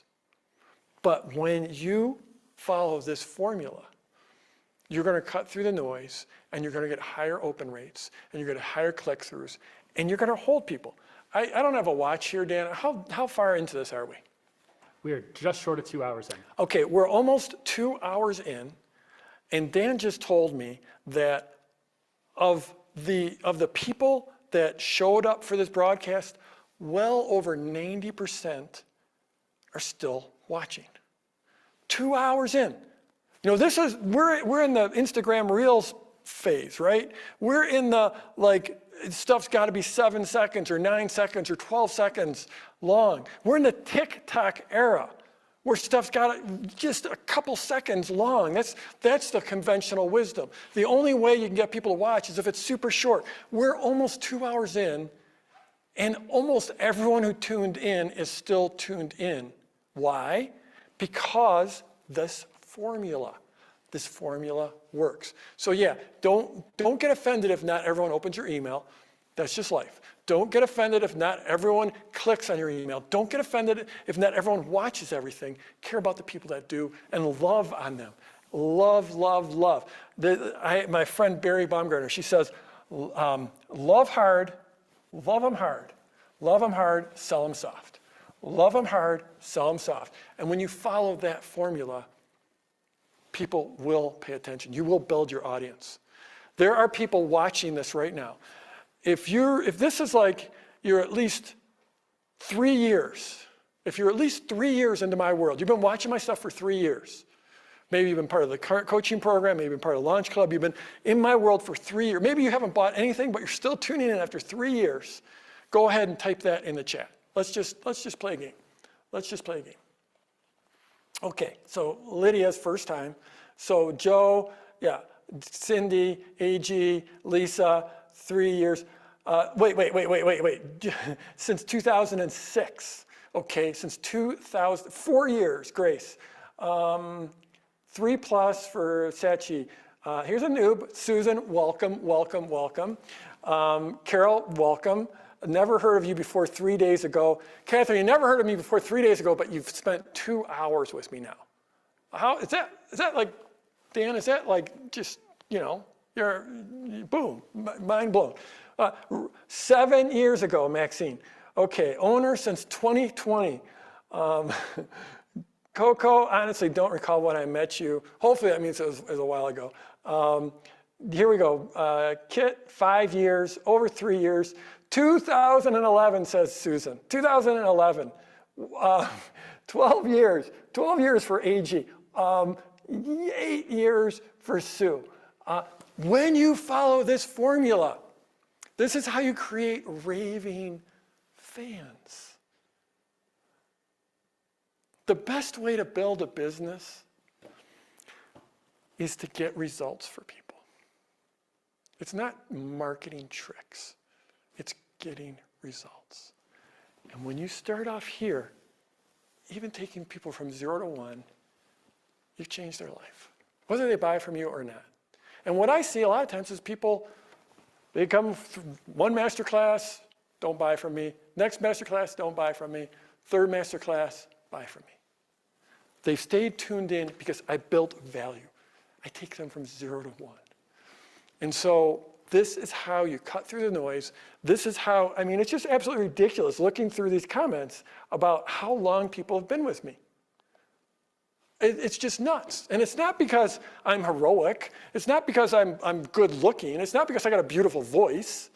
It's not because, like, I'm a little bit old for doing this kind of work, right? I mean, most of those pop-up gurus are like 30 years younger than me, right? I got this gray hair. What the hell am I teaching about? What do I know about online? What do I know about technology? Well, I know how to build value for people. And if you follow this formula, you will do the same. You will absolutely do the same. Follow the formula. If you don't do anything else ever again with me, fine. Just follow the formula. Use the PS path, build value, build an audience, and go out there and crush it. Okay, awesome.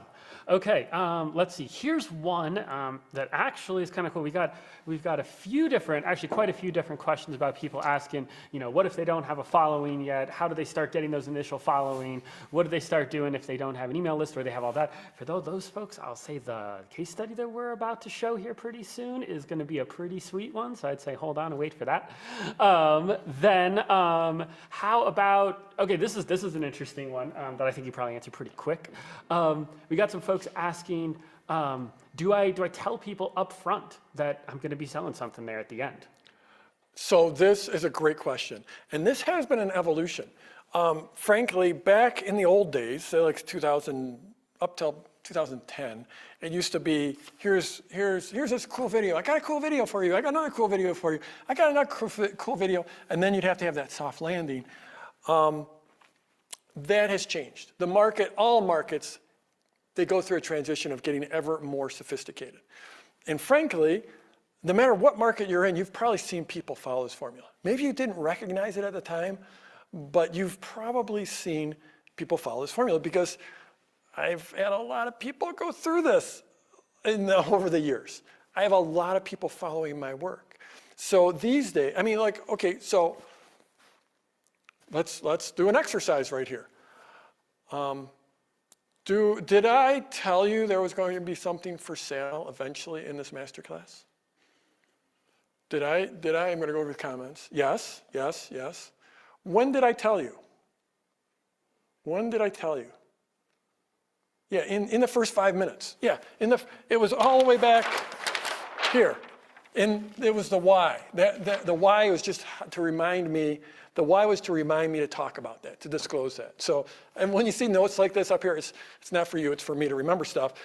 And I told you in the first 5 minutes, I'm going to be opening the latest and my newest cohort. We're forming a new cohort for the Product Launch Formula coaching program. I told you that right away. So it's a great question. I think in general, you want to disclose it early on. You don't want there like be some monster hiding in the closet, because most of your people, they're going to assume that there is going to be something for sale. So just put it out there right away. Put it out there right away. And I think, this is a mission-driven business that for myself and my team, it's a mission-driven business to help entrepreneurs. And so I lean into that when I talk about, yeah, we've got something for you because it's about changing the world. And I hope to change your world during these next 8 days. And I also know that some people want to go after much deeper. And those are the folks who will want to consider joining me in the Product Launch Formula coaching program. Great question. Great question. Okay, keep going on questions here. Do you want to, or yeah, how long? Yeah, I just wanted to circle back conceptually about the building of the list or building the following. We will be talking about that more as we go through the masterclass, because I know that's like one of the top questions that people have. What I will say is that no one is born with a list. No one, the day we're born, and none of us has a following. None of us has an audience when we're born. We all build it. And there's a saying I love, the best time to plant, if you want to grow a beautiful oak tree in your yard, the best time to plant it is 20 years ago, 30 years ago. The second best time is today. And so everyone who has a list, they started building it. And again, I'll show you, it'll be tomorrow where we'll focus more on how you build your following, how you build your audience. But when I started out, this was 1996, summer of 1996, and I had this vision. It was a crazy vision at the time because online business almost didn't exist. But I started by publishing a newsletter about the stock market because I had passion about the market. I'd studied it extensively. I wasn't a stockbroker or registered investment advisor. I had no credentials, but I had studied it deeply. And so I started a newsletter, a free newsletter, a free email newsletter. And that first newsletter I sent out to everyone I knew. It went out to 19 email addresses. Now, one of those email addresses was my second email address, and one was my wife's email address. So 17 people outside of my home got that email newsletter. But that's all I had going at that point. I just wrote to everyone I knew who had an email address. Back in '96, not everyone had one. And I said, hey, I'm about to publish a newsletter. I'd love to send you a free copy. Then by the next newsletter, a little word of mouth, and I was up to 28, 29 people getting it. And then it gradually grew through word of mouth. And I mean, over the years, 8 years later, I had something like 70 or 80,000 people getting that. And it's just by taking it step by step. Now there are hacks, they're quick, it's so much quicker these days.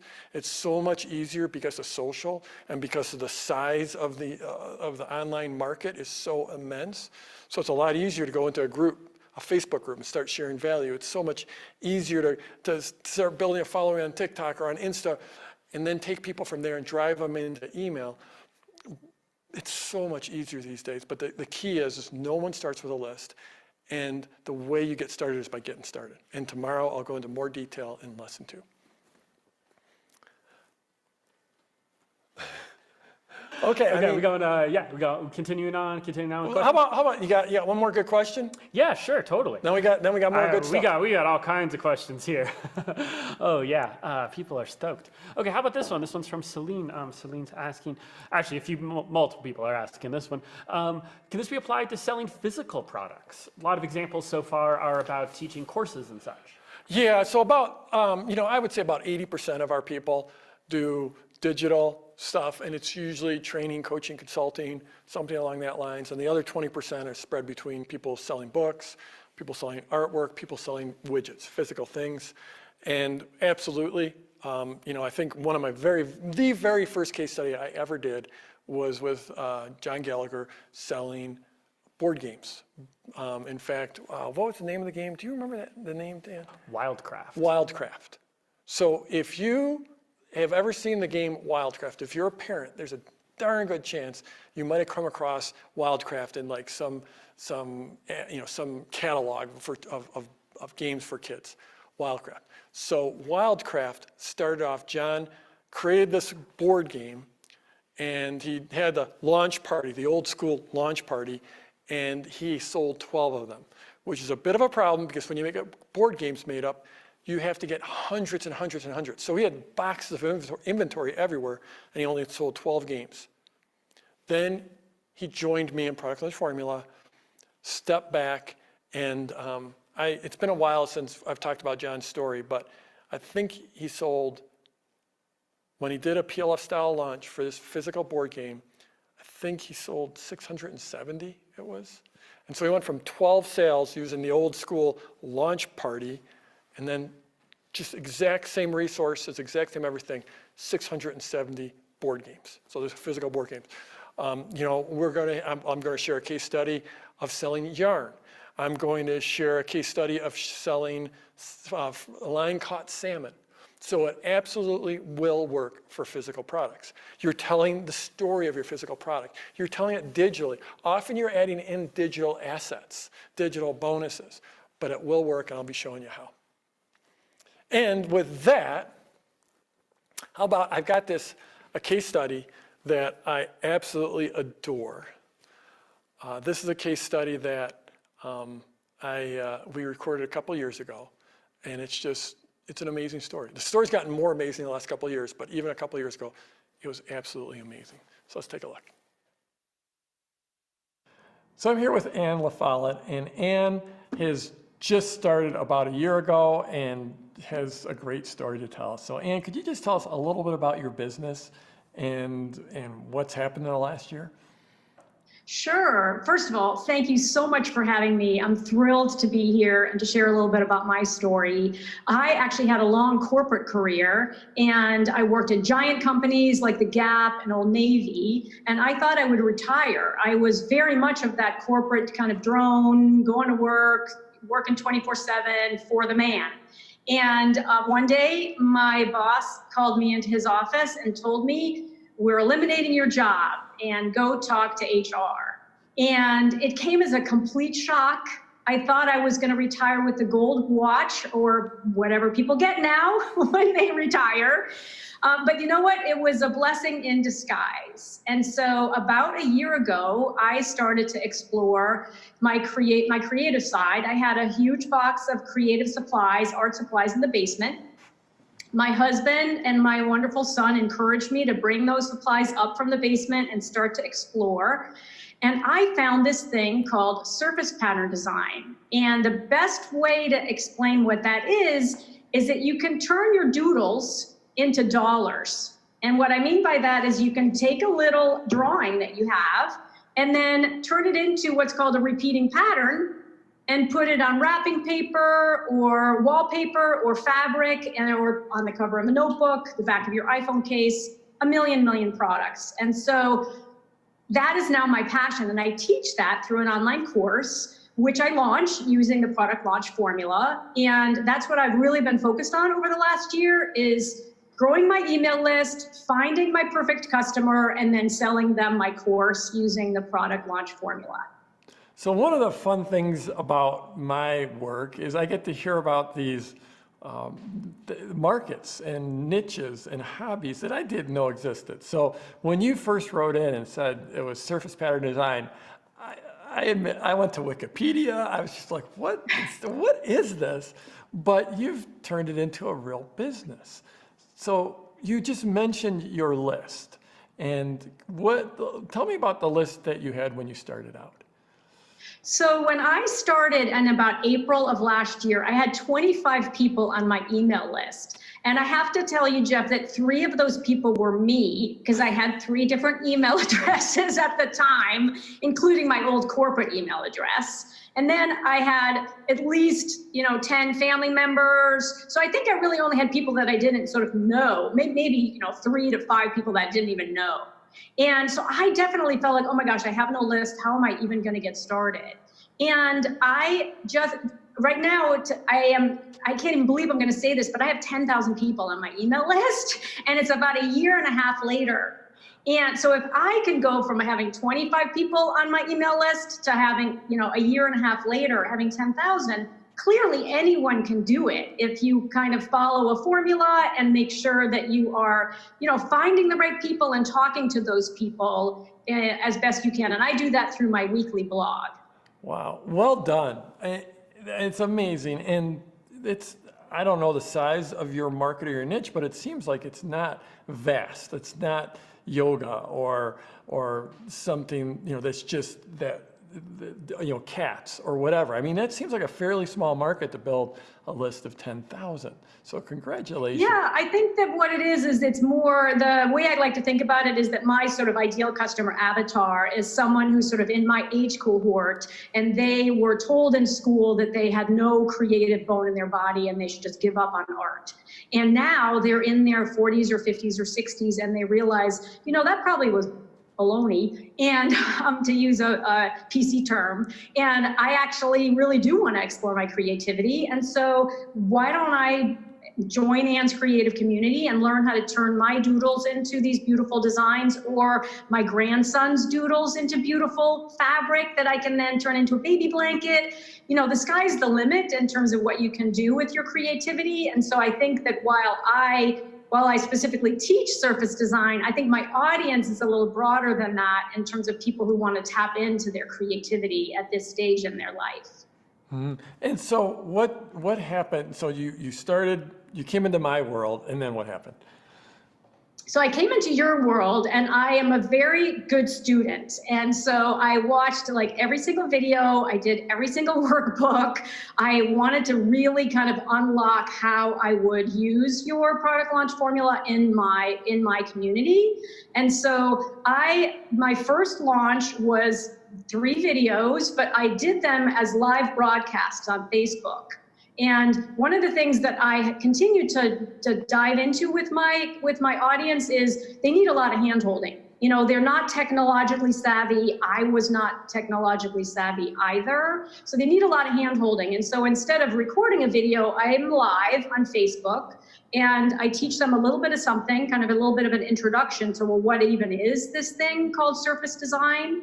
Then I give them a couple of days off. I come back and I do my second live broadcast, which is sort of your, PLF or PLC2. Then a couple more days off when they have a chance to practice. Then I come back and we do some stuff actually on the computer. And then the outcome I want for them is to actually make a really simple repeating design inside Adobe Illustrator before I then talk to them about, if you want to go deeper, I have this incredible course, and I'd love you to buy my course and go deeper with me, where we'll be together for 8 weeks. And so tell me about your first launch. So my first launch, I was super, super nervous. I had just finished my course. It was a 6-week course. I know other people who are in my industry who charge about $1,000 for their programs that are around 8 weeks or 10 weeks long. So I priced it at $497. And I also had a 6-month $97 price point because I thought that would be more potentially accessible for people. And I did the whole formula, and then I had a 4-day open cart, and super interesting.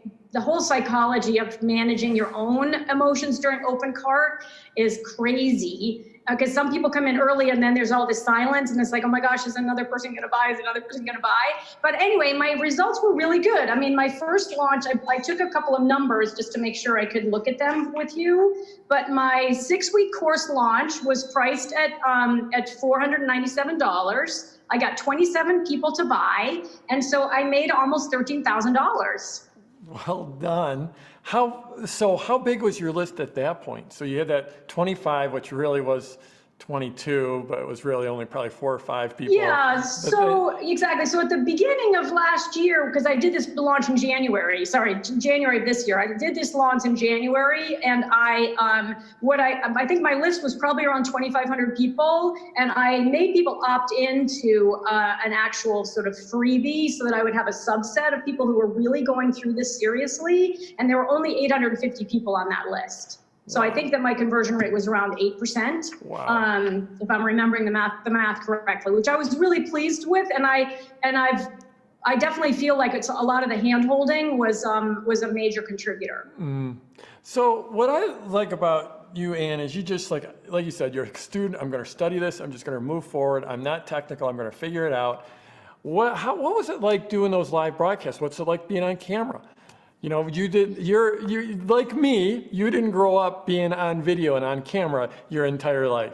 So what was For For sure. I mean, I think that one of the things that you recommend is you have to practice a lot, right? So what I had been doing as I was building my business last year was coming on Facebook once a week. I write a blog and then I talk about it on Facebook. And so, nobody would show up. Nobody would show up, but I would still be talking to the green dot, and I would be getting comfortable with like, okay, how organized do I need to be? Am I looking at notes? Am I not looking at notes? And I basically broke myself in, for lack of a better description, in terms of getting comfortable on camera. And then, then somebody would show up. And the first couple of people who showed up were relatives, which was so sweet of them. And so one of my cousins in Indianapolis comes on still like every week on Wednesday when I'm live on Facebook. She's the sweetest of ever. But that's how I basically got comfortable on camera. It was like, okay, I just have to do it every single week. And so I had done it probably for about 6 months every week before I did my PLCs. Nice. And so that first launched approximately $13,000. And then what happened after that? Walk me forward, because this is all just happening. You got It's all just happening. Yes, it's all very, very much just happening. So I just launched again in May. So I wanted to make sure I gave my community a nice long breather. I didn't want to be sort of inundating them with, with salesy emails. I'm always a little bit nervous about just, how you make that transition from giving a ton of free value, but then also asking for the sale. So I wanted to give them a nice long break, and I decided that May would be a good time frame because then it would lead kind of into the summer. So I got fantastic feedback from the first group of students, right? So I had about 27 students in that first cohort, and they gave me amazing feedback. They said the course is too short. You got to make it 8 weeks because it's just like, it's like drinking from a fire hose. You gotta do some simplification and also make it a little longer. So I did that, and I increased the price to $997, which was a really, really big deal for me because one of my mentors in this space, who I absolutely adore, whose name is Bonnie Christine, she has an 8-week course that she charges $997 for. And so I just felt like I had to respect myself and the work that I put into this course and say, okay, I'm going to be in that same cohort.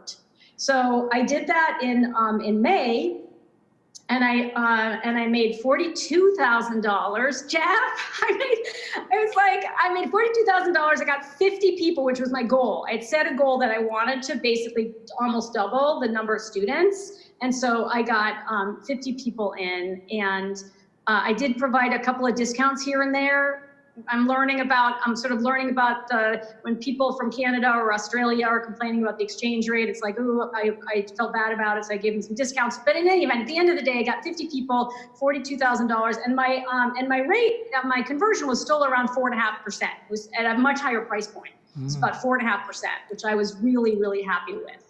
And so my goal for this year was to hit $100,000, and I am on track to do that because I'm going to have one more launch before the end of the year. Wow. What does it feel like to basically step out of that corporate world and have no experience, not be super technical? I'm guessing you're probably, in your corporate career, you weren't a salesperson. You don't strike me as like a super slick salesperson. What does it feel like to just all of a sudden be able to create this, and in their first full year in business, you're closing in $100,000? It's like I am a different person. I am filled with such incredible joy and with such incredible sense of empowerment. And it's been transformative with my whole family. I mean, my husband sees a different me, my son sees a different me, my parents and my family. I mean, I wake up in the morning and I cannot wait to do whatever the next thing is I need to do. First of all, I love teaching. I do come from a family of teachers, and so it's like, why didn't I become a teacher sooner? But I love teaching. I am an introvert, so I love teaching this way, so I'm not surrounded by a bazillion people. They're on the other side of the green dot. And I love my community. My community are just amazing women who are all learning so much, and learning is such an empowering experience. When you put something into your brain, no one can take it away from you. It's yours forever. And everyone's journey is different. So what they want to do once they learn this skill, first of all, they're incredibly talented. And so that is so incredibly inspiring. and they are all doing something different, and there's room for all of us. There's just room for all of us, even though this is a really niche-y space. So it's transformative, and it fills me with joy every single day. I just feel so incredibly blessed that this is my baby now. This is my baby, and no one can take this baby away from me. And I love every minute of it, even when I'm, messed up with a Facebook ad, or even if it's like something is not connecting properly on my website. It's like, you know what? I can figure it out. I can figure it out, and if I just slow down and take it, baby steps, and keep learning, just keep learning, I am going to do just fine. I just love it. I love your approach, your energy. And so one of the things you said when we first started is your husband and your son encouraged you to take those art supplies up, take them from the basement and bring them upstairs and bring them out to the world, is what I heard. So if someone's watching this and they've got that art kit down in the basement, or it could be a guitar kit, or it could be whatever, and they've got some work that they could get out into the world, and they're looking at this possibility. Since it's just been a year for you, what would you say to them? What would you say to them? So I think that what I would say to them is my particular tagline is, it's never too late to create. And what I would say to them is, baby steps, my friend. Break it down into small steps so that it doesn't feel so overwhelming. And then I would also say you gotta do it so that you're learning. If you are holding yourself back because you're afraid to take those first steps, the first steps are going to help you learn what the next steps are.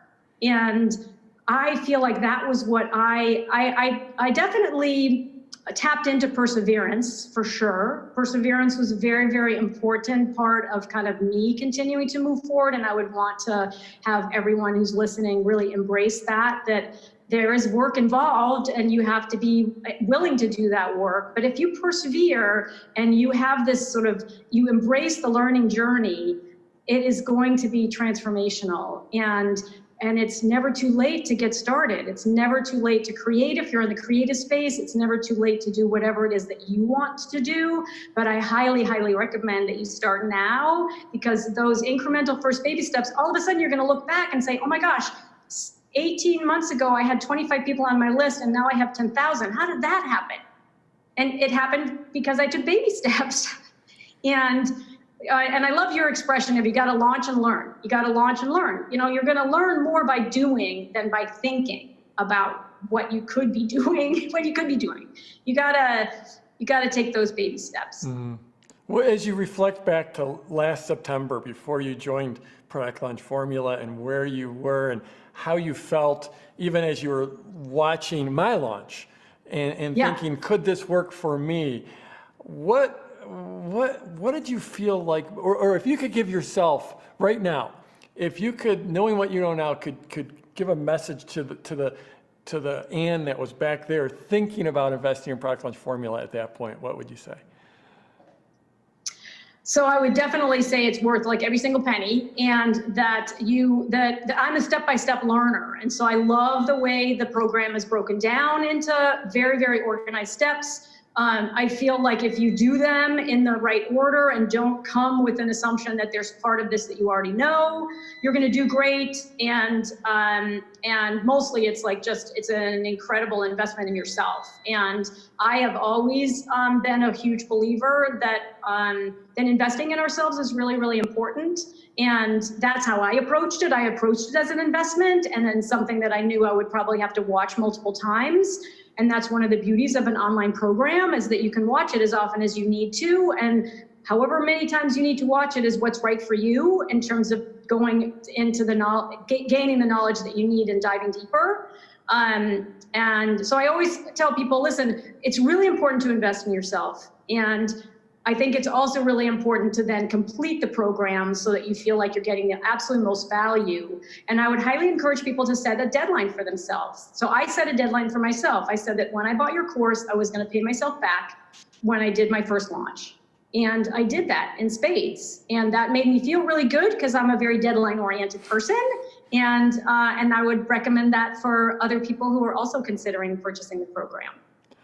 And thank you so much. It's been great to watch you over the last year, and I can't wait. I know you're just getting started. I can't wait to see what's to come in the coming years. I can't wait either, and I can't wait to participate in your next launch, Jeff. It's going to be so much fun. I learn something new every single time. How amazing, how awesome is Ann? Do you just love Ann or what? It's just, and I don't know, because I'm only seeing comments in one room. I'm not sure if Ann is in one of the rooms or not. You'll have to let me know, Dan, if someone's got Ann in their rooms. But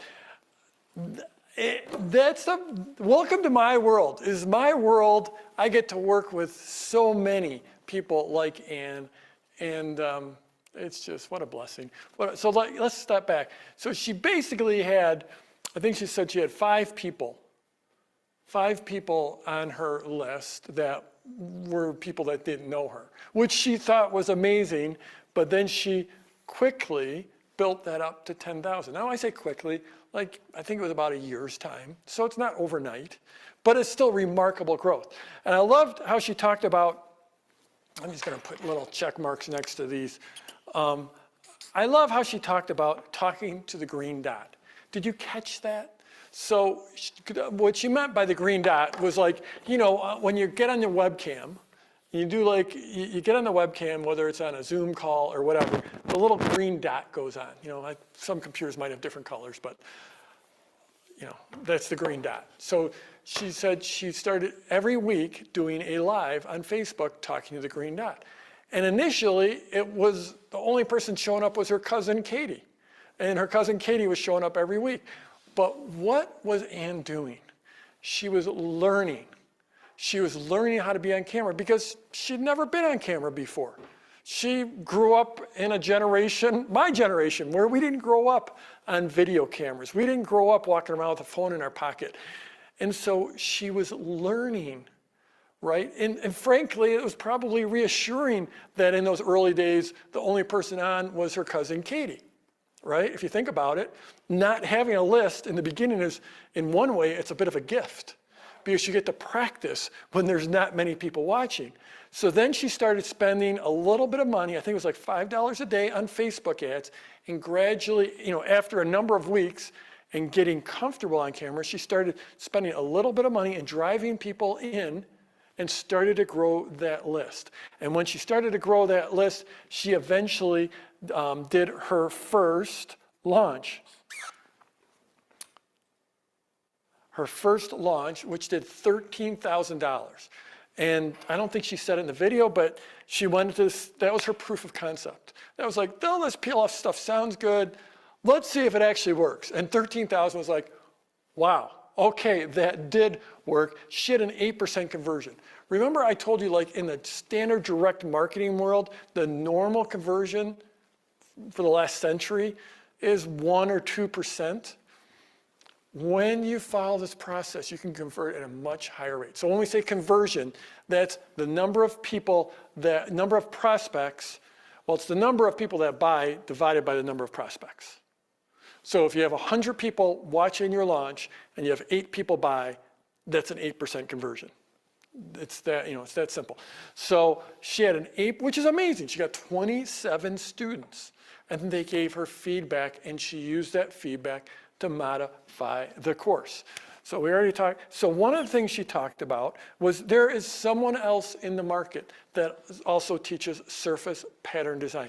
And oh, by the way, I'm going to get to your question. I know we got questions coming in, so type your questions in right now. I'm just going to continue walking through this and giving you some of the lessons that I think are super, super important from this example, from Ann's example.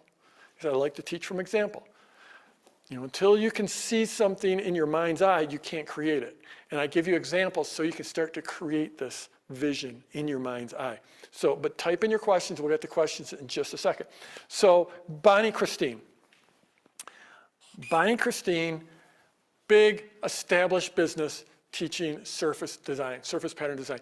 The exact same business that Ann is in. And Ann is actually a fan of Bonnie Christine. Now, here's a little aside. Bonnie Christine is another PLF owner. She's another product launch formula owner, and she built her business off of this formula. And I actually have a case study with Bonnie Christine. And she talks about her $300,000 launch. And it's pretty crazy. It's sort of meta that you have someone coming in and being so excited about this, and they've got sort of their guru, their expert, their leader, the person they're watching in the market, and that person actually learned through me and built their business through this process. Pretty crazy. Anyways, Bonnie Christine is a beautiful young woman, like 30-something, and what Ann will tell you is she loves Bonnie. She learned from Bonnie. She took Bonnie's course. She's actually an affiliate and helps sell Bonnie's course. But Ann isn't 32 years old. And she looks very different from Bonnie. And she's got a different presence on camera. She's got a different teaching style. Both beautiful teaching styles, both beautiful people, different energy. Ann appeals to people that are 40, 50, 60 years old that want to tap into their creativity. So remember way back, a couple hours ago, I talked about how you had to niche down. That if you're just teaching guitar, if you come out with a course on learn guitar, it's no future there. You have to thin slice it. You have to niche down. You have to find the people that resonate with you. And that's what Ann has done. She isn't appealing to the 30-somethings that want to sell their designs and make a fortune as a surface designer. I mean, it's great that Bonnie's doing it. I love Bonnie's doing it. I love Bonnie. She's amazingly awesome. She's a treasured product launch formula owner. But these people are different. 40, 50, 60 years old, and they've had those art supplies in the basement, and they want to tap into their creativity. And Ann is an inspiration to those people. And by being an inspiration, she talked about, I love it, Jeff, I get to wake up in the morning and look forward. I mean, I've got joy in my life. My son, my husband see a completely different me because of what I've built. I wake up and I cannot wait to dive into work. And here's a big one because Ann says, I'm an introvert. And the great thing about this is I'm just talking to the green dot. And then I turn the camera off and I'm alone again. And what you'll notice is in this community, there's a lot of us introverts. In fact, you're looking at an introvert. Some of you have gotten to know me a little bit, and you know that I love to teach. I love to get in front of the camera. This is joy time. And when that camera goes off, I'm like, I need to recharge because I am an introvert. This is a fantastic business if you are an introvert. And she's like, everything's on the other side of that green dot. I absolutely love my people. I don't know if you can got that down in the shot. I might have gotten off the camera here, but she absolutely loves. Just sneaking in. Yeah, okay, here we go. There it is. I love my people. I love my people. This is my baby. My baby. No one can take it away from me. I want to underline that because I mentioned this earlier. It's crazy times, right? Crazy, crazy times. We had COVID. That was a long slog. You know, we had COVID. We had all kinds of crazy stuff happening in this country. We have a lot of divisiveness in this country. Around the world, it seems to me, we've got inflation. We've got a questionable economy, right? It's crazy town. I mean, the world feels at times a little unhinged. I'm not going to hide from any of that. What I'm giving you is, this is how you create your baby. This is how you create something that people can't take it away from you. They can't take this. No one's going to take this business from me. No one's going to take your business from you. This is your ability to create value in the world, express that value in the world, and then ask for people to step up and pay you for the value is the ultimate freedom. It's the ultimate security. Get that? You get that? Your ability to create value, to demonstrate that value, and then get people to pay you for that value That's the ultimate security in this business.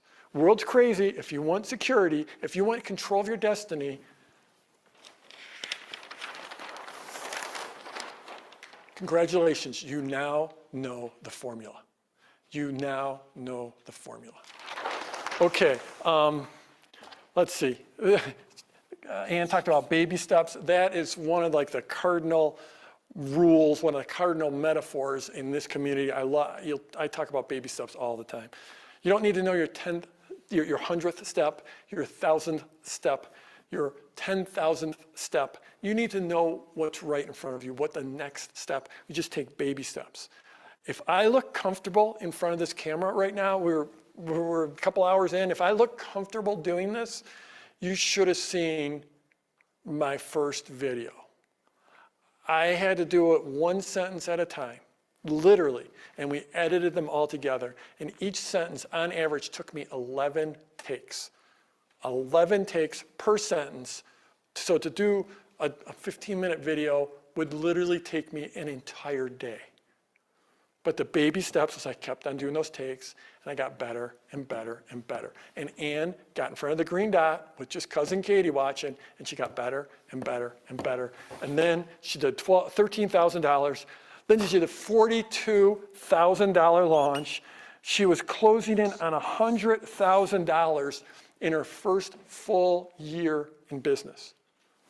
That's just unhinged, right? Because it's the other thing. In her kind of business, there's very low costs. And you know what happened in the next year after that $100,000? You know what happened? She was right around $400,000. Now, I don't want any of these numbers to freak you out because like when I started out and I sat down and I wrote my goals out, my ultimate goal, like if I thought the biggest number I could ever think of, what would be the biggest result I could ever get in business. This is when I was first starting out. I wrote down my goals. And the goal I wrote down was $100,000. That was as big as I could possibly think. I couldn't think of a number like $400,000. But it's baby steps. Your mind, maybe I've helped stretch your mind while you're here. And yeah, it was freaking, I love that case study. It's a couple years old now, but I just can't leave it behind because I love Ann. I love the way she tells her story, and I love the results she's gotten. So Dan, did we have any questions at all? Oh yeah, all kinds of questions. Let's see, what should we do first? How about this one? This one's a little deeper dive one from Gus. Gus is asking, how do you choose that initial problem that you start that PS path off with?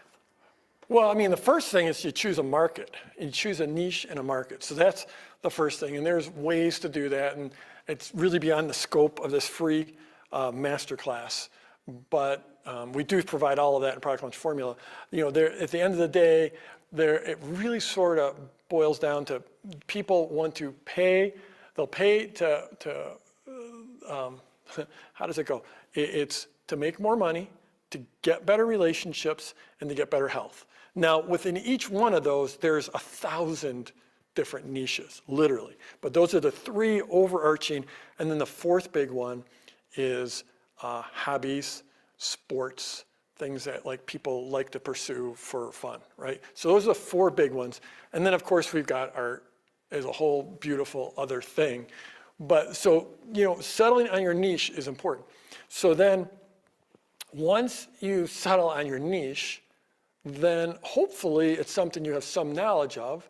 But if it's not, you start researching. And the way to research is, it's so easy to do these days. When I started, it was hard. You'd like try to go buy magazines and look at old magazines and stuff like that. Now, whatever the niche is, there's probably a Facebook group for it. There's probably a forum for it. And you can just go and look at those. And actually, my friend Paul Pruitt, who's another PLF owner, he just talked about this. And Paul talked about what he called the eye-rolling posts. So these are like, say you want to go and you're on a forum, and or say it's guitar. We'll go back to guitar, and say there's lots of great guitar forums. There's amazing forums. There's forums just for people that are into Telecasters. There's a great forum that's just people that are in Telecasters and Stratocasters. Some of you guys are with me on those. And but there's other guitar forums, there's Facebook groups. Look where people gather, right? And then you look for like, what's the frequently asked questions up at the top? The eye rolling means like, it's like, oh, do we really have this question again? So like Dan created he has a training on how to do all his video wizardry, right? So like one of the eye rolling questions there is like, what camera to use? What lens to use? And so it's like, by eye rolling, it's like once you become an expert, it's like, oh, do I really want to answer these newbie questions? Yeah, that's what you want to answer, is the eye rolling questions, right? So in the guitar, it'd be like, what guitar should I buy? And as everyone who's like, bought a dozen guitars like I have, or is, an expert or even an advanced beginner, they're like, really? Do we have to answer this question? Yeah. The eye rolling, the basic questions are what people want. There's a reason why they keep on asking them. So what you want to do is you want to tap into the intelligence that is already present, either in forums or groups or Clubhouse. Clubhouse, that was the hot thing a few years ago. Not so hot these days, but if you tap in there and find a room where people are talking about this stuff, you listen, and that's how you identify those problems. And you know what? You'll get better at this. It's baby steps. You'll get better and better and better. So, and Dan, could you kill my mic? Because I got a little cough coming on. Okay, so so how about this? So I'll jump in with another question here. Maybe let's do, because let's see, man, yeah, we're cooking along here. How about 2 more questions and then move on to the next story? Sounds good. Okay, so how about, this one got asked in a couple different ways, and this is about structuring your pre-launch. So people are asking a couple different versions of this, but people asking like, so if I give away really, really great pre-launch content, how do I how do I decide what to give away? They're worried about giving away too much. Like, how do I have something to sell them at the end if I teach them all this good stuff during the pre-launch stuff? 0 to 1. 0 to 1. Take them from 0 to, define what the ultimate journey is that you're going to give to the people that buy from you. And then where do they need to be able to make this decision to enroll, to take ownership and then to enroll? Where do they need to be? Where do you need to take them? And again, you'll get better at this over time. Trust me, I have evolved this workshop, this masterclass, over 15, 16, 17 years. I've evolved it and gotten better and better and better at speaking at this. We're closing in on I don't know how long, but it's been a while now we've been talking. And I have gotten better at it. And Ann has gotten better at it. And you will get better at it as well. So, the whole idea is where do they need to be by the time you get here? And then how can you thin slice that? And I mean, there's going to be a recording of this available. And go back and look at the recording of how I did it for learning a guitar repertoire. Something that I just know a little tangential bit about. I'm not an expert. But I bet you for some of you, it sounded pretty compelling. I probably could have actually sold some courses after I walked through that, just because you start to think in the PS path. And that's how you deliver great value. And that's how you get people excited ahead of your offer without giving away the farm. And, does it feel like I've given value here? Does it feel like let's go to the comments. Have I given value here? We've gotten to know each other pretty well. Have I delivered some value to you? Okay, Kelly says absolutely, lots of value. Neil, yeah, definitely. Okay, then I've got coaches. My coaches are in each one of those Zoom rooms. So like this one I'm looking at right here, I've got a couple of coaches. We've got coaches in every single Zoom room. Is that a little extra value, right? So we're giving extra value there. Oh, by the way, after this wraps up, we're going to have an after hours session. This isn't the end of it. We're going to have an after hours session that I'm not sure who's going to be hosting the after hours, Dan. but it's going to be in the Facebook group. So you know there's a Facebook group that's involved in this entire thing, right? Facebook group just for the masterclass. And the page you're on right now is called the concierge page. And after the broadcast, will magically, because my team's awesome, and Anoop is gonna make it happen. Anoop's gonna flip a switch and it's gonna go from being this broadcast page to being the concierge page where you're gonna find the recordings, more case studies, a link to my Instagram if you want behind the scenes. There's other links to other cool stuff, and there's a link, should be a link to our Facebook group. And if you join the Facebook group, you know, you have to go on Facebook, click join the group, and then my team approves you. We're gonna have an after hours session where I'm going to have some coaches in there just answering questions in the after hours for, I don't know, another hour. Like if I haven't given you enough value. So do we know who's gonna be? Yeah, we're gonna have JT as our host with coaches Alexa and Jolene in there for you tonight. Okay, so that is going to be a hi, Jolene, Alexa, and JT as our host. That's going to be a high energy session. It's going to be awesome. That's the after hours. So you'll find that in the Facebook group, the Launch Masterclass Facebook group.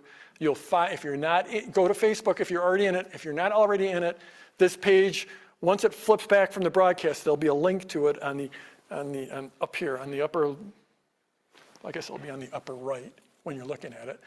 And so here's the question. I'm babbling here, but so I've had coaches in the chat with you answering questions.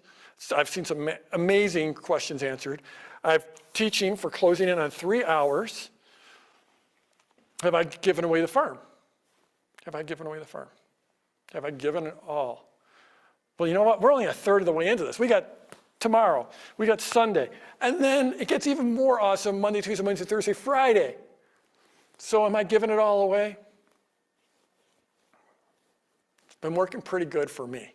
It's been, you know, I've sold $100 million of my stuff now. I don't like to brag. I like to brag about my students, but it's working pretty well. So usually, this is a long answer, but usually the biggest mistake people make is not giving enough. Not giving enough. That's the mistake people tend to make. Okay, I think I pounded that one into the ground. It's good to know, and yeah, maybe we should roll on to the next case study. Which, speaking of which, we do have Anne LaFollette. Anne LaFollette is in Zoom room 4, and so she's here. I think she's here every single year. Hi, Anne. We love you. Hey, Anne, you're awesome. You know I love you, and I mean, like, I'd like to do an updated case study, but that one was so, you're so enthused and so excited, and oh my goodness, it was great. So Anne, thanks for joining me and joining us, and love having you here. And let's go ahead and roll Zach. I'm very happy to be joined by Zach Tolan. So Zach, thanks for joining me, and could you share a little bit about your business? Sure. So I have been a private music tutor for the last 20 years. And the first 15 years or so of it, I would drive to students' homes about 1,000 miles a week to 60 or 70 different private lessons. So all around West Michigan. And it was a lot of work organizing the schedules. I'd have to like make a northeast quadrant on Mondays and a southeast quadrant on Tuesdays. And it was 6 days a week. And it was very fun work, though. I love it, you know, because kids are so exciting. But the driving, the gas mileage, the wear and tear on the vehicles, the winters, there were the problems with the way the profession worked. So eventually I decided I needed to start utilizing more online lessons and getting students to come to me. So like a lot of teachers, I started to do this dance where I transitioned students to my house for lessons. And then I started making virtual courses for some school districts. And eventually my business started to come primarily, 80% of it came from the school districts that I was making the virtual courses for. And that, I thought that was going to be wonderful. It seemed like the golden goose kind of job opportunity.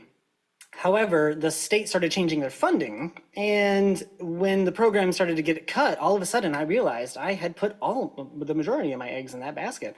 And if they decided to pull the funding, then I would effectively be out of a job, and I couldn't exactly just go apply to another school district to say, hey, I want to make music programs for you. Can we just start that up? So I was on a hunt, and I was on a very worried hunt to figure out how to get my business to be able to still work online, ideally from home, and make it work so that I had a diverse array of customers instead of just the school systems. So that was my big problem. And that's where I started to find you. Yeah, so you found your way into my world. I think you said that it was originally, you heard me in a podcast that I did years ago with Amy Porterfield. Yep. And you found yourself into my world. And then how did that journey go?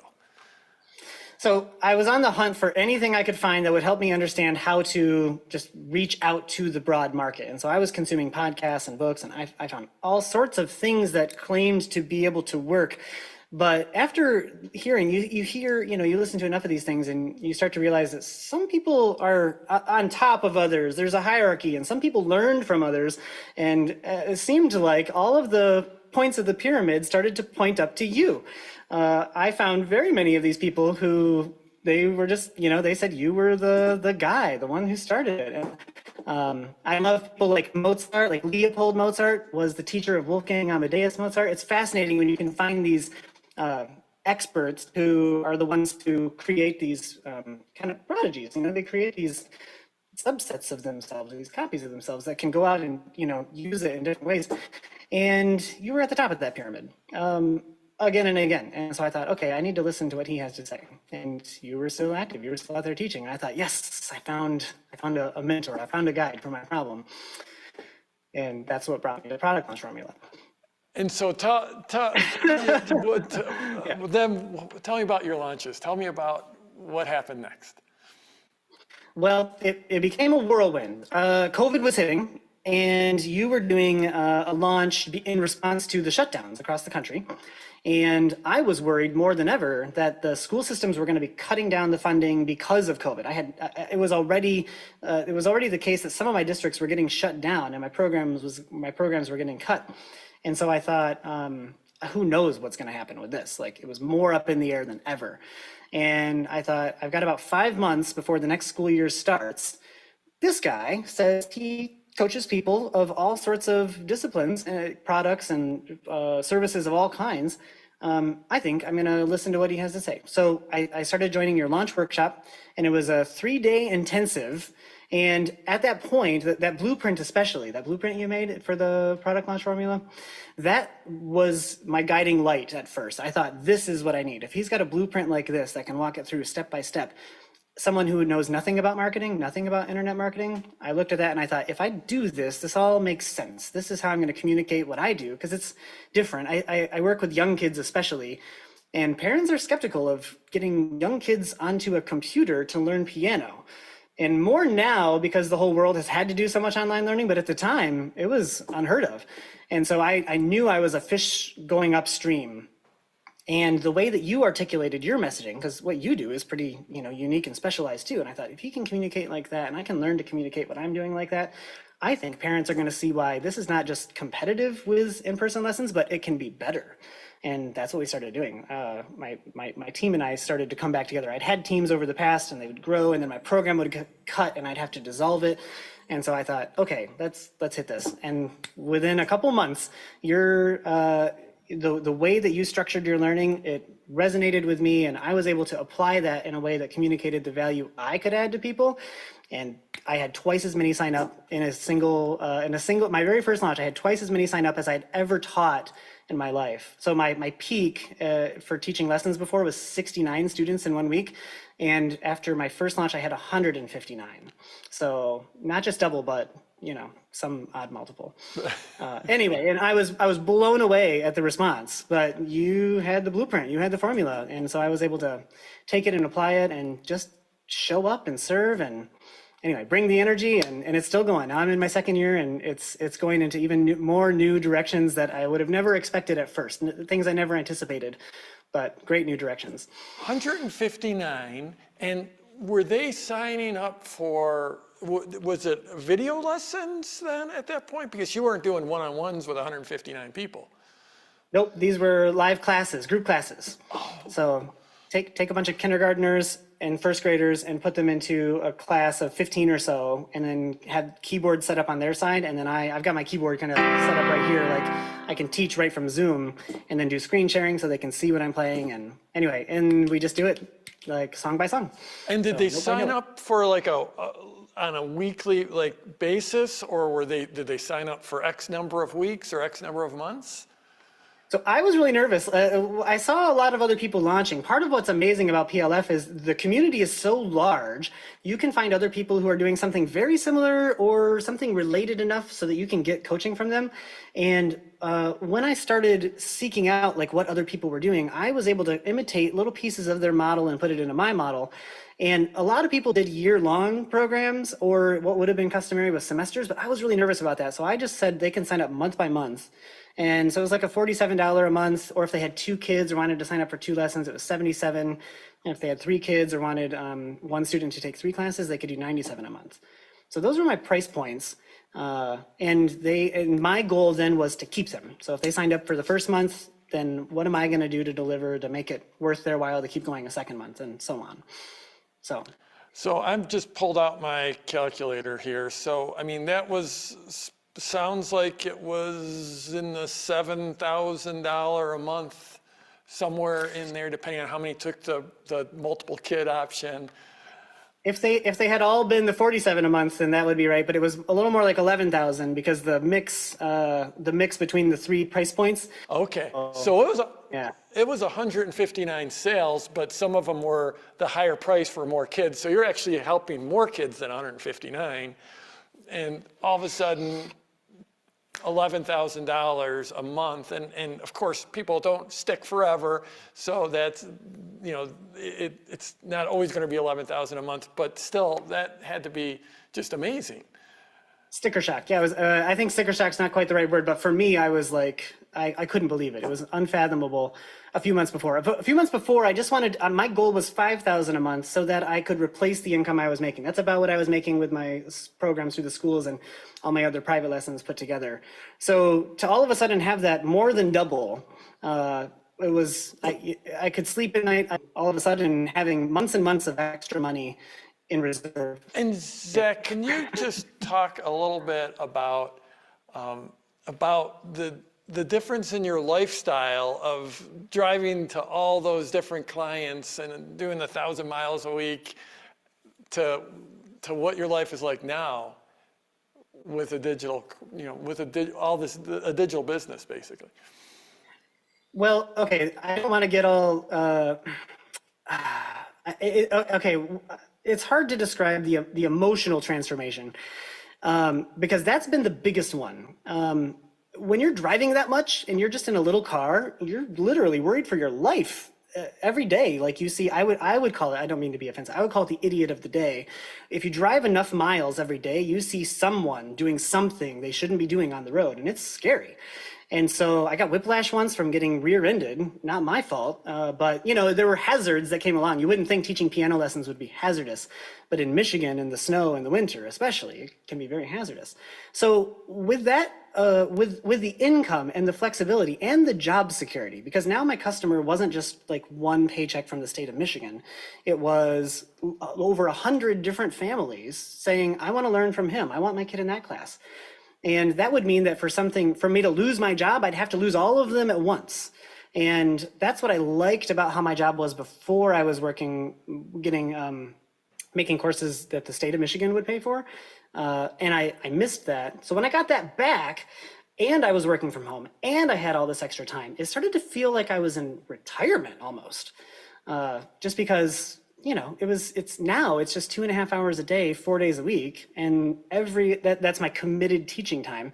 And everything else is, I get to sleep in, I get to make breakfast with my son, I homeschool my son, we get to spend more time together, we play more video games, we go out to the park more, like the family dynamic is better.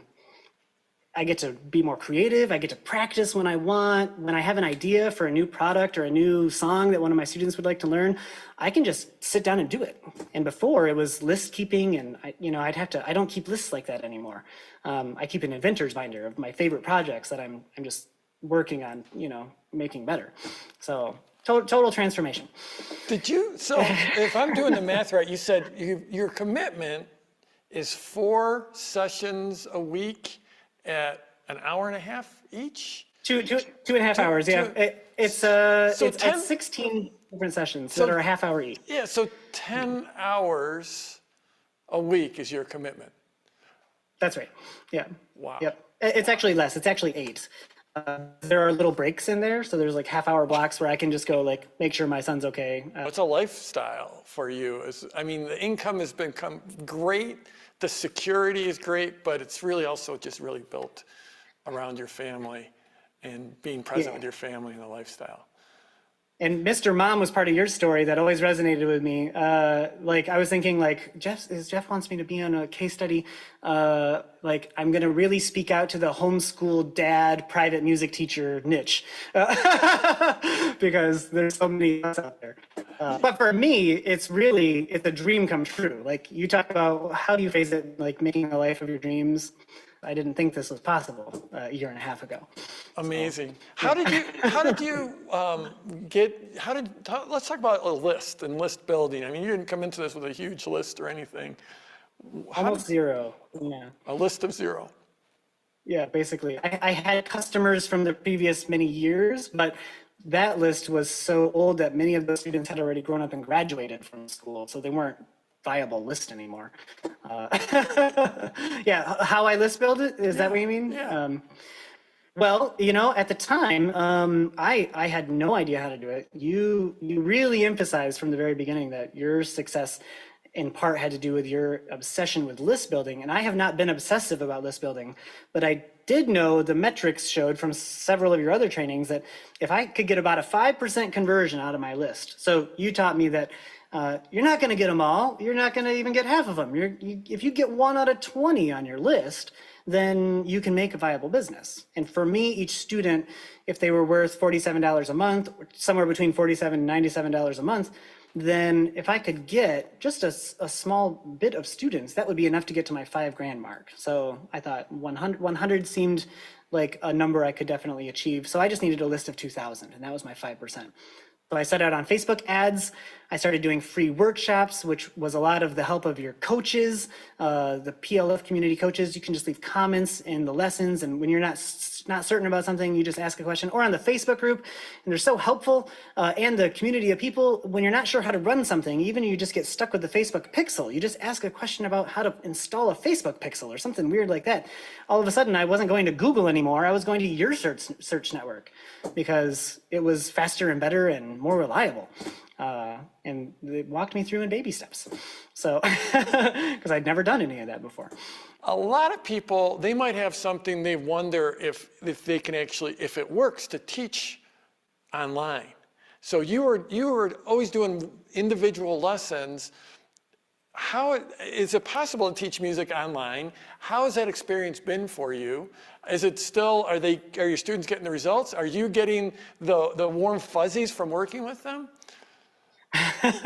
Yeah, the relationship is better than ever for a lot of reasons. The first thing, I guess, was in order to get people to believe that it could happen, I didn't want to try to convince them. I just wanted to show them.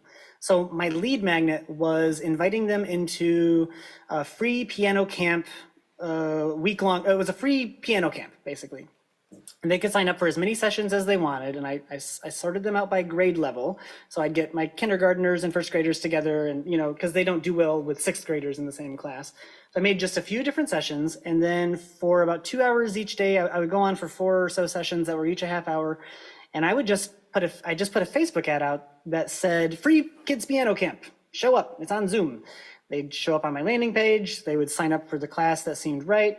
I didn't even make a video. I just wrote a long form copy explanation of, "Hi, I'm Zach. I make courses for schools. And because everybody's in lockdown and you're looking for things for your kids to do that are constructive, then if you have a piano, or if you can even download a free piano app on a tablet or a smartphone, sign them up for piano camp and we'll start playing songs on day 1. And so I picked out some easy starter songs, fun songs like Twinkle Twinkle for the little kids and Star Wars for the older kids, and some pop music and some classical music. And over the course of 5 days, a good bit of them would show up. And within that time, that was enough for them to see the transformation. And when the next week came along and I said, hey, if you want to join another camp, then we're going to have another one for free. And I did it for free for the first 4 weeks. And I thought, okay, I'll at least pay for my Facebook ads. So I said, if you've already been to a camp and you want to join another one, hey, sign up for my school year program. It's $47 a month. They said, okay, let's try it. No commitment and no risk, then sure. And I gave a fun or your money back guarantee. That was the promise for them. Because parents are nervous about putting their kids in front of piano lessons. It's so often associated with tears and frustration, and that's terrible. So that's part of my personal quest, is to like make learning music fun again for all these kids who try it and they have this dream and then it gets squashed. So I love it. That's great. So Zach, one more question. For someone who's watching this, just wondering if this could work for them. They're not experienced marketers. They aren't experienced having an online business. They're not super polished. What would you say to them? Yeah, it can work for you.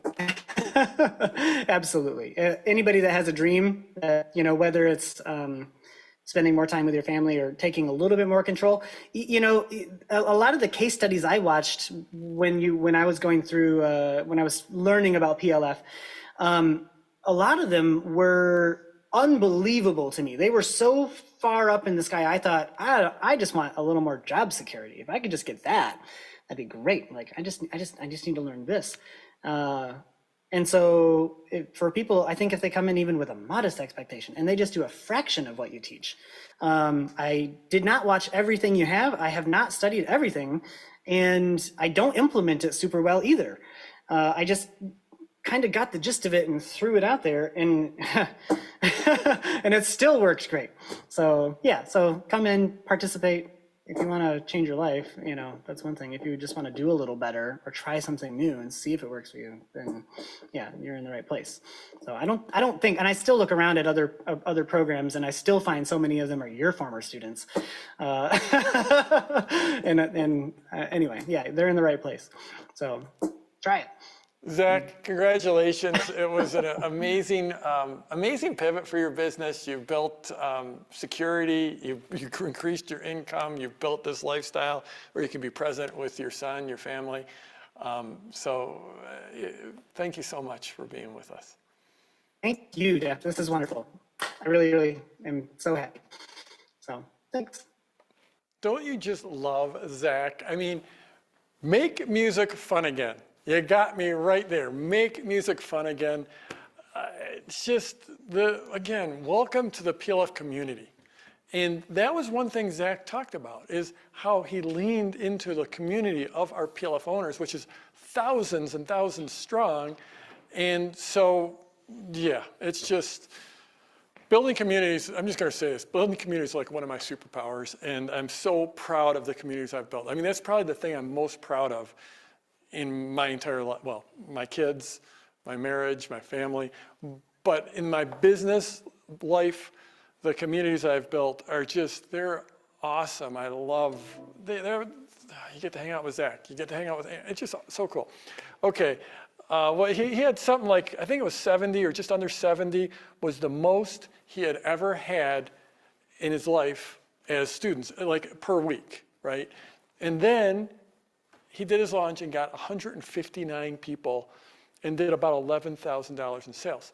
Now, that only tells a tiny fraction of the story, because this 70 was in person, and he was driving around in Michigan in his little car, sometimes in the dead of winter in scary conditions, and each lesson was like a half hour. Plus, that doesn't count commute time. So if each one is a half hour, that's like 35 hours. But then these were group lessons, and he was working 2.5 hours a day for 4 days a week. Do you see that leverage? So this, going from 70 to 159, you're like, okay, that's double the income, more than double the income, right? That's fantastic. But the amount of work is, what, this would be 10 hours per week versus 35 hours per week. And this is just rough math that I'm doing. You know, doing math on camera is always a little scary. so I could be off, but this rough math I'm doing, and it's just based on, Zach didn't do the math for me. He just told me his numbers. But yeah, 70 half-hour lessons per week versus doing 2.5 hours lessons for 4 days a week. And more than doubling your income. So this path, can we just pause and I think it's time to do another one of those amens. It's like, amen, brother. Way to go, Zach. You just changed your life. And you're making music fun for 159 people instead of 70 people. Is that, can we have an amen on that? Or a ho, or a hallelujah, or a whoop whoop, or whatever you want? Yeah, oh my goodness. And how awesome is it that Zach is winning, right? That Zach has that security in his life because what's he doing? He's making music fun for kids. He's changing their lives.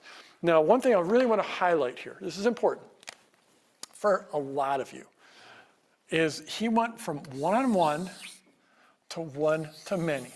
So I think he said, some of you caught it, I think he said maybe 15 kids per cohort. I think he said that. I could be off. I was listening to a lot of things, taking notes. But he went from 1-to-1 to 1 to 15. That's what creates the leverage. And if you're some type of a practitioner, if you're helping people one-on-one with their health, with their relationships, with their golf swing, with working out, you're a trainer, you're a business coach. This path from 1-to-1 to 1-to-many is the path to freedom. And it's the path to greater impact. I have this functional medicine practitioner that I see twice a month. She's absolutely amazing. And I'm like, okay, Julia, you changed my life. I'm so love the work you're doing. And I appreciate you working one-on-one with me. I don't want you to ever stop working one-on-one with me. And this work needs to get out there in a bigger way.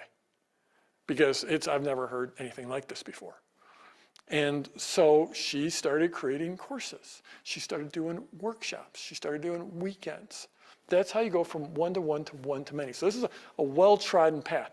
And as you're going to learn tomorrow, in a seed launch, is how you do that. But it's how you do that, and then you actually create a course in the product. Because first it's 1-to-1, then it's 1 to a small cohort like Zach did, and then it's turned it into a course, and then it's true leverage. So it's awesome. Zach talked quite a bit over and over again about the PLF community. His pricing was pretty innovative. 1 kid, $49, 2 kids, $77, 3 kids, $99. I think I got that right. He just could not believe the change. He got a little emotional there.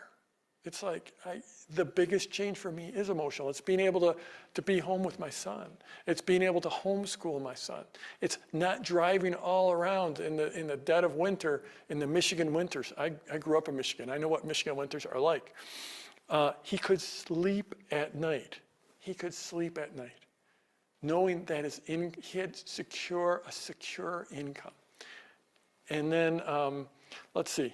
Started with a list of 0. He actually had a list, but all his old students had grown up, so he had basically a list of 0 and grew it very slowly. So I know that's a big question. It's about list building. You saw how Ann started with 0 and Zach started with 0. Everyone starts with 0. And it was sort of funny. Both of them mentioned baby steps. That is a mantra, baby steps, because you don't jump from starting out to having a studio and having 15 before that. There's a lot of steps there. But it's not important that you do all of them or you think about that end step. It's about the next step. That was, Okay, we've been going for a while, Dan. I think we gotta wind this down. Thought maybe we could pick out maybe one more question. Yeah. And by the way, before we get to this last question, remember, there is one thing coming up that I promised. What is that thing? Tell me in the chat. What's that one thing coming up? What's that one thing? There we go. The super secret segment is coming up. So we're going to take one more question. We're going to roll credits so you can see the whole team. Then we got a super secret segment. And then after that, then if you haven't had enough, I feel like right now I have said enough words. I think I have said enough words for the day. I think I'm done with words for the day after the super secret. I'm getting really close to being done. I'm going to take a deep breath. I'm going to go into my introvert shell. But if you haven't had enough, we do have not a super secret, but we also have the after hours coming up in the Launch Masterclass Facebook group with Alexa, Jolene, and hosted by JT. I'll have it in the background because those guys have a lot of fun. So you got a question? Yeah. And if you're not already a member of that Launch Masterclass Facebook group, don't worry about jumping over there right now. We'll be dropping chat links in the chat here shortly, so you can head on over there if you need it. And Dan, I got one more thing. So did we have anyone mention the little nug? We've had a few people mention the little nug. So I try to have fun doing this. You know, we try to bring in some fun, do silly things. We did have the chipmunk.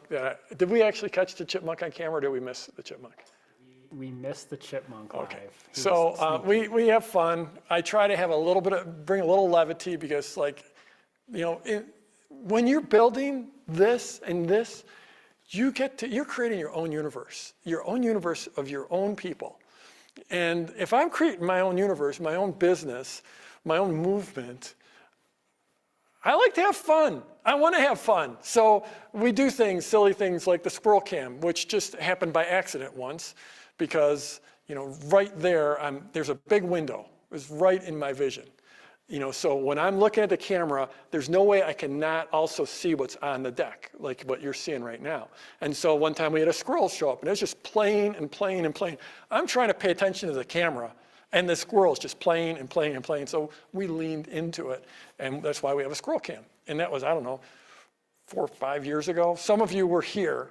If you were here back at the original squirrel, then let us know in the comments, because I know we have some people that saw that first squirrel cam. So we leaned into that. Then last year, my son we're not a cat family, we're like more of a dog family, but my son was driving through the Utah desert, and we live in Colorado. He's driving through the desert, and he spotted a little tiny kitten that we estimate was 4 weeks old. It was tiny, tiny, tiny little kitten. And he pulled over the side of the highway and was able to rescue it. It was completely abandoned. We don't know why it was there, but it was dehydrated. It was sick. I personally think it probably had hours to live. And my son rescued the kitten. And so the kitten quickly stole all of our hearts. And the family and everyone around stole our hearts. And so last year we had the kitten, who by that point was 8 weeks old. We had the kitten visit us. And so then and the kitten's name is Nugget, or Little Nug, or Nug. And so we repurposed the squirrel cam into a Nug cam and had some fun with that. And if the Nug's not that little anymore, but if you guys are really nice, maybe I'll see if I can have Nug make a cameo appearance in one of these broadcasts. If we get enough Nug fans voting for Nug. So there we go. That was a bit of a sidebar. It's too late in the day for those sidebars. Dan, what do we got for a question? Okay, how about one more bring it home. So we've got a lot of people excited about this, and we've gotten some questions about folks who really are excited about this whole process. They love the idea of this, but they don't necessarily have something that they already have built or something that they've already been thinking about. And they don't necessarily have an audience to talk to yet. But they're really excited about this process and wonder if this is something that could still be for them, that they could still do. I love this question. So thank you for this question. And it so resonates with me because that's exactly where I started. So Zach just mentioned it. I was a stay-at-home dad. I started off when my son was a year old. And then 3 years later, then my daughter was born. Then I was a stay-at-home dad with two kids, two little babies, a toddler and a little baby. That's what I was doing. I was a stay-at-home dad because I had been a corporate failure. I was in the corporate world and it just didn't work out for me. I quit like a week before they could fire me. And I quit because my wife had gotten a job, son's a year old, and I'm like, okay, I'm just gonna stay home, I'm gonna take care of my son. And so this isn't like we had a lot of money to go around. It wasn't like I'd sold my .com for 30 million and now I was hanging out with all the nannies. No, it was desperate times. We had very, very little money. I'm a stay-at-home dad, my wife's supporting the family. And so after a number of years from that, 5 or 6 years, my wife one day comes home from work in the middle of the day and she was a little upset. She's just like, hey, can you just find some way to make some money, to help support the family? If you could make $10,000, it would take so much pressure off of the family. Because literally, I had a budget. We had put together a budget for the family. We had $400 of disposable income. So that means after we accounted for our housing and our food and our basic medical and buying diapers for the kids, we had $400 per year left over. And at that point, I got an email for a training. It was for a course, and it was delivered on a little floppy disk. Well, I didn't know that. It was an email for a course, and this is going to sound impossibly cheesy. It's just ridiculous in this day and age. But the course was called "Turn Your Computer into a Money Machine," and it was about the basics of selling information online. This was 1996. And I printed out, the ad came in an email, and I printed that email out and I read it over and over and over and over. And the cost was $99. So that was 25% of my disposable income.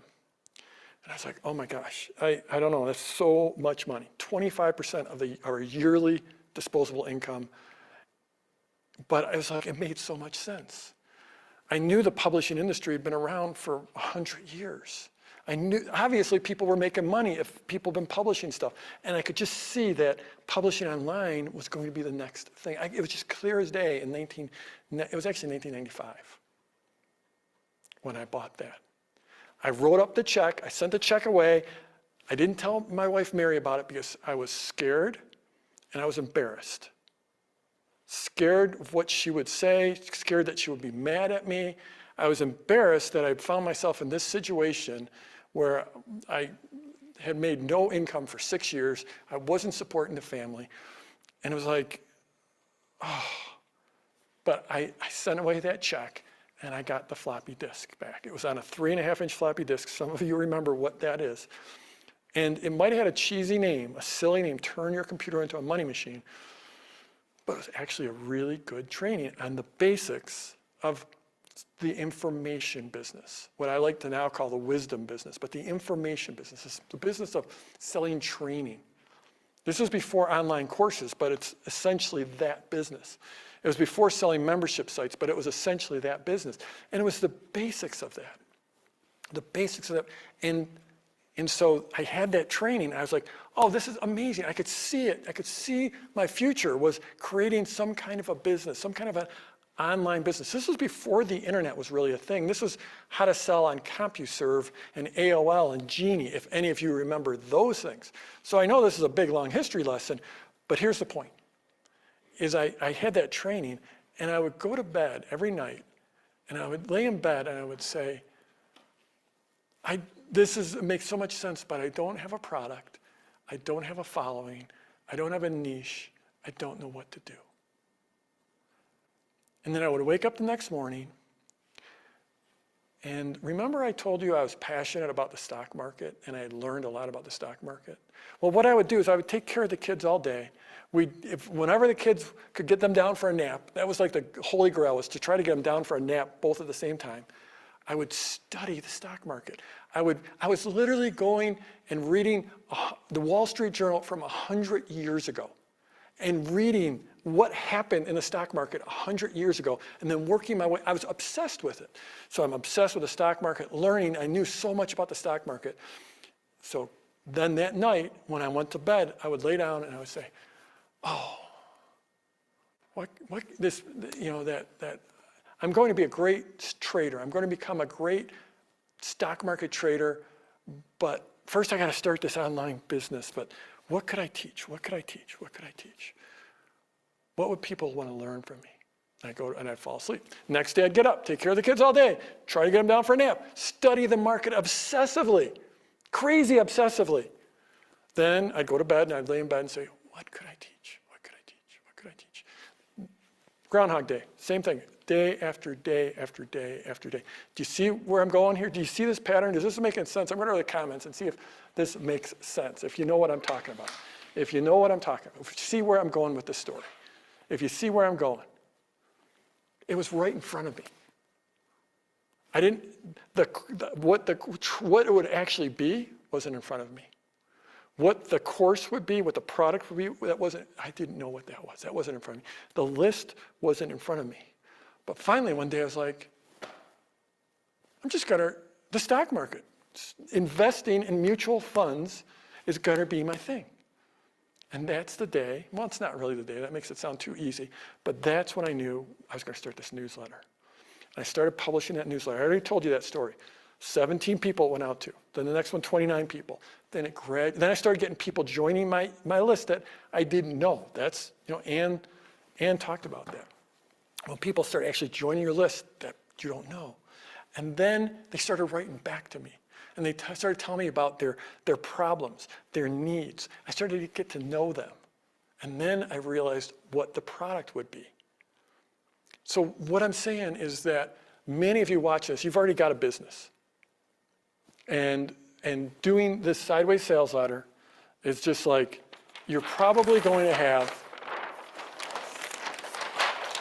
you just do this and drop this into your existing business, you're probably gonna have the best week you've ever had in your business. It's just like money in the bank. If you already got that product, you've already got the list. It's a good day to be you. It's an amazing day to be you. But if you're just starting out, you're where I was. And I'm going to show you tomorrow, when we share the 3 types of launches, and I show you the seed launch, I'm gonna show you how to start absolutely from scratch with no list and no product, because that's how I built this. Everything you've seen in this broadcast, the case studies, the people on my team, Dan over here, everything came because I stepped into that first seed launch, and that's what I'm going to share with you tomorrow.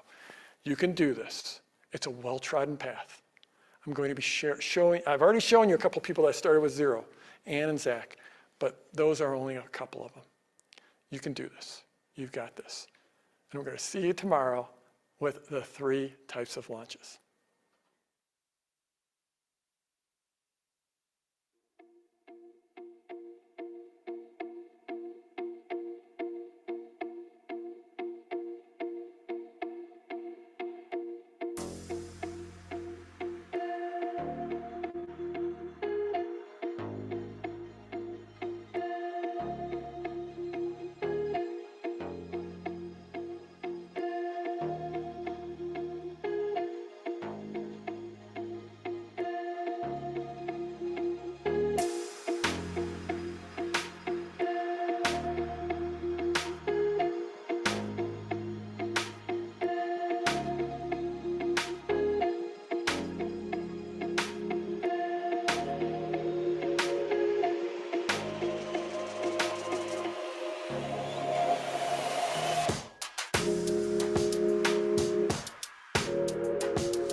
Secret segment. It never ends. We've been going 3.5 hours. I'm going to keep this super secret segment super tight because I know you got a busy day and we've got after hours coming, and I want my team to be able to get a little bit of sleep. So I want to talk about when this is a little when you are selling, when you're in this launch. We've talked about this. You are selling. Selling is your sacred duty. If you've got something cool to share with the world, if you can change people's lives with your work, then it's your sacred duty. I hope that word doesn't freak people out, but it's your sacred duty to put your best foot forward, to put together a great sideways sales letter that gets people to pay attention and leads them up to the precipice of making the decision to buy from you. Okay, that's your duty. One of the things you have to do throughout the sales process is answer what we call objections. So objections are like, I would buy that except for this reason. And there are some common objections. So, and then each market has its own objections, right? So the common ones, the most common ones, and it's funny because I just talked about that in that last little bit when I was talking about, one of them is money. Another one is time. I don't have enough money. I don't have enough time. Blah, I've used up all my words. And then there is someone in my life that is telling me I can't do it. Then there's then there's also the belief that they can't do it. And so you have to answer those objections. And then there's also like ones that are like, that relate just to your market or your niche. Like, my fingers hurt when I try to play the guitar, or my body hurts when I try to play the guitar, or I don't have rhythm, or I can't sing, you know, going back to the guitar niche. So there are some that are specific to different markets and different niches, but there's also the time, money, and just for shorthand, we call it spouse, time, money, spouse. And you have to, you can't pretend these objections don't exist.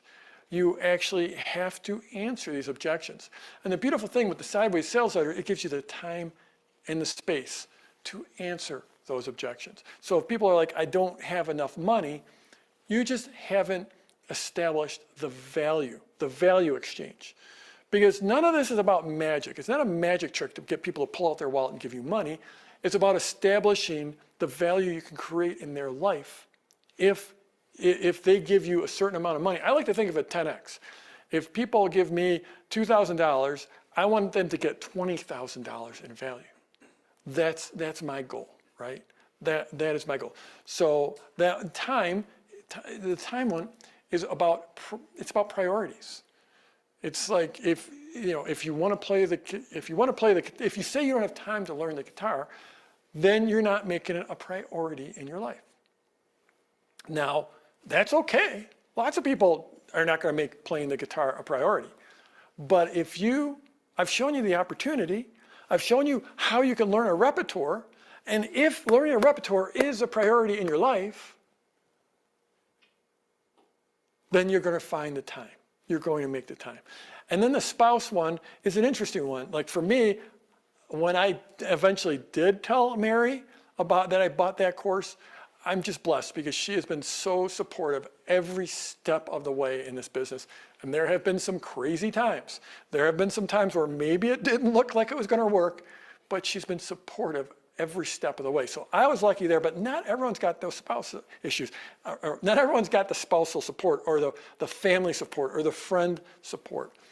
And this is a case where you have to instill the certainty in your prospects that they can accomplish what you're showing them, that they can get that transformation and they can take ownership of that transformation. And once they enroll in that they're going to have the confidence to go talk to their friends, talk to their spouse, talk to their parents, talk to their kids, and say, this is my future. I see my future. This is important to me. And I'm not coming to ask your permission. I'm coming to ask for your support. So we're going to go, just to pull the curtain back a little bit. Dan, is it okay? Can we go back to that camera? Okay, let's head back to that camera really quick and we'll wrap this up. So I think I'm probably not going to give away any secrets right now if I tell you that I'm actually following my own formula, right? I'm following, I'm teaching this master class and it's going to lead into an offer. I'm trying to build all kinds of value for you and it's going to lead to me making an offer for my coaching program. So 8 days to get you launched. 8 days, but if you want to go deeper with me and my team and my community, I'm going to have something for you. So I'm following this process. So that means I need to be answering objections, okay? So what do you suppose are the top objections for people thinking about investing with me and with the Product Launch Formula? Go ahead and type it in the comments.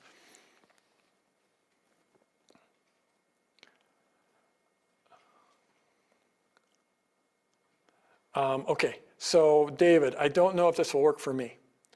Yep, I don't know if this will work for me. Then we've got money, for sure. Price, money, but I'm looking for ones that are a little more specific. Does it work for my niche? That was Rebecca.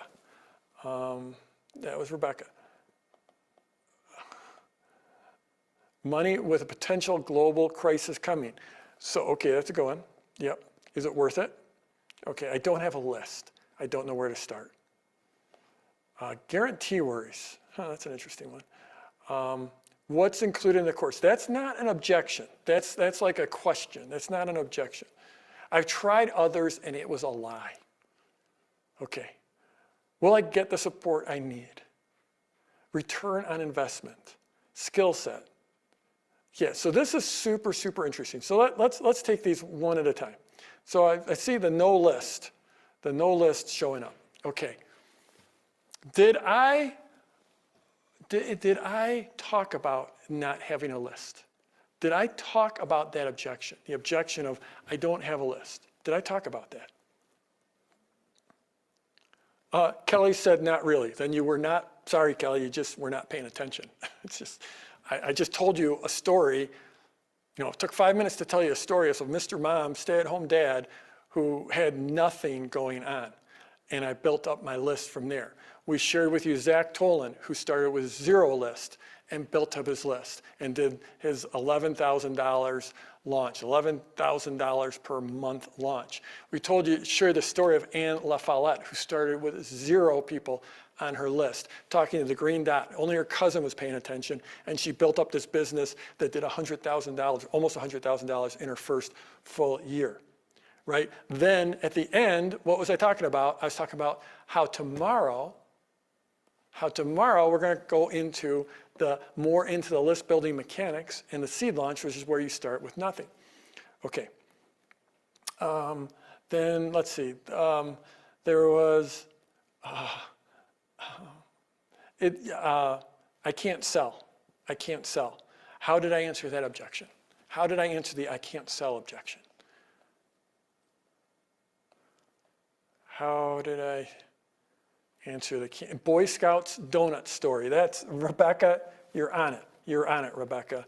The Boy Scouts Keith, the green dot. Yeah, I guess that's sort of the can't sell.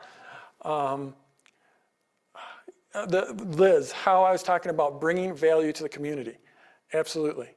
How about just, who are my case studies? Anne. Did Anne look like a used car salesperson? Did she look like that, feel like that? How about Zach? Did Zach feel like this super sophisticated salesman? I'm giving you examples of people that are not the stereotypical, they can sell sand in the desert. Let's go back, let's see, more other objections. Yeah, the PS path was also how to for folks who didn't know about selling. Will I be able to do it? Dan, I got a little. Voice is officially giving out. It's a scam. Here, I'm going to end on this one. I know it's been long. I've kept you long. It's a scam. So I want to talk about levels of disbelief. So there are several levels of disbelief. One is, the first one is simply, I don't believe you. This will be your prospect saying to you, I don't believe you. I don't believe you. Okay, so just pulling back the curtain, talking about me and Product Launch Formula, and eventually making an offer for you in a few days. I assume since you're here now 3.5 hours that you believe me at some level. You believe me. And I think you probably, so the second level of belief is, you know what, I believe you, but I don't believe in your thing, whatever it is, your product, your service, your membership. I don't believe in your thing. So you have to answer, and this is in order. These are the thorniest and the I don't believe you, I don't believe in your thing. Then even if they believe in their thing, I don't believe you can teach that thing. right? That's another one. And then the thorniest one and the saddest one is, and this is your prospect saying to you, I believe you, I believe this system, I believe you can take that system and transfer it to other people, but I don't believe in myself. I don't believe it will work for me. And this is deep, and it's a crazy place to end, but this is deep. That a lot of people are like, you know what, I tried 30 diets and none of them worked.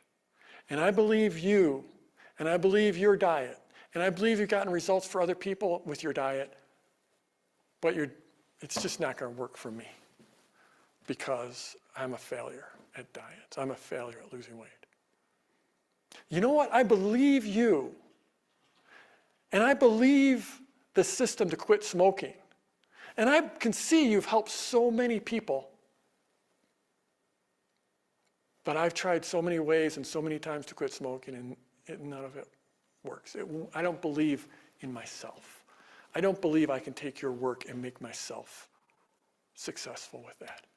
So you have to work on all levels of disbelief. You know, there's a question, someone said, I've tried, 10 other programs about building a business online. Well, if you're watching at this point, 3.5 hours in, I assume you believe me at some level. And I assume you found some value here and you see how this can work. And I assume that you saw Ann and Zach. But if you're still wondering in a belief in yourself, I just want to say, I've seen so many people make this work. Because you're not some slick salesman. You're just delivering value, value, value. And this program is all about the baby steps, taking that next step and moving forward, then the next step, and doing it in a community that just wants to wrap you in a warm blanket of support, and with coaches that want to just wrap you in a warm blanket of support.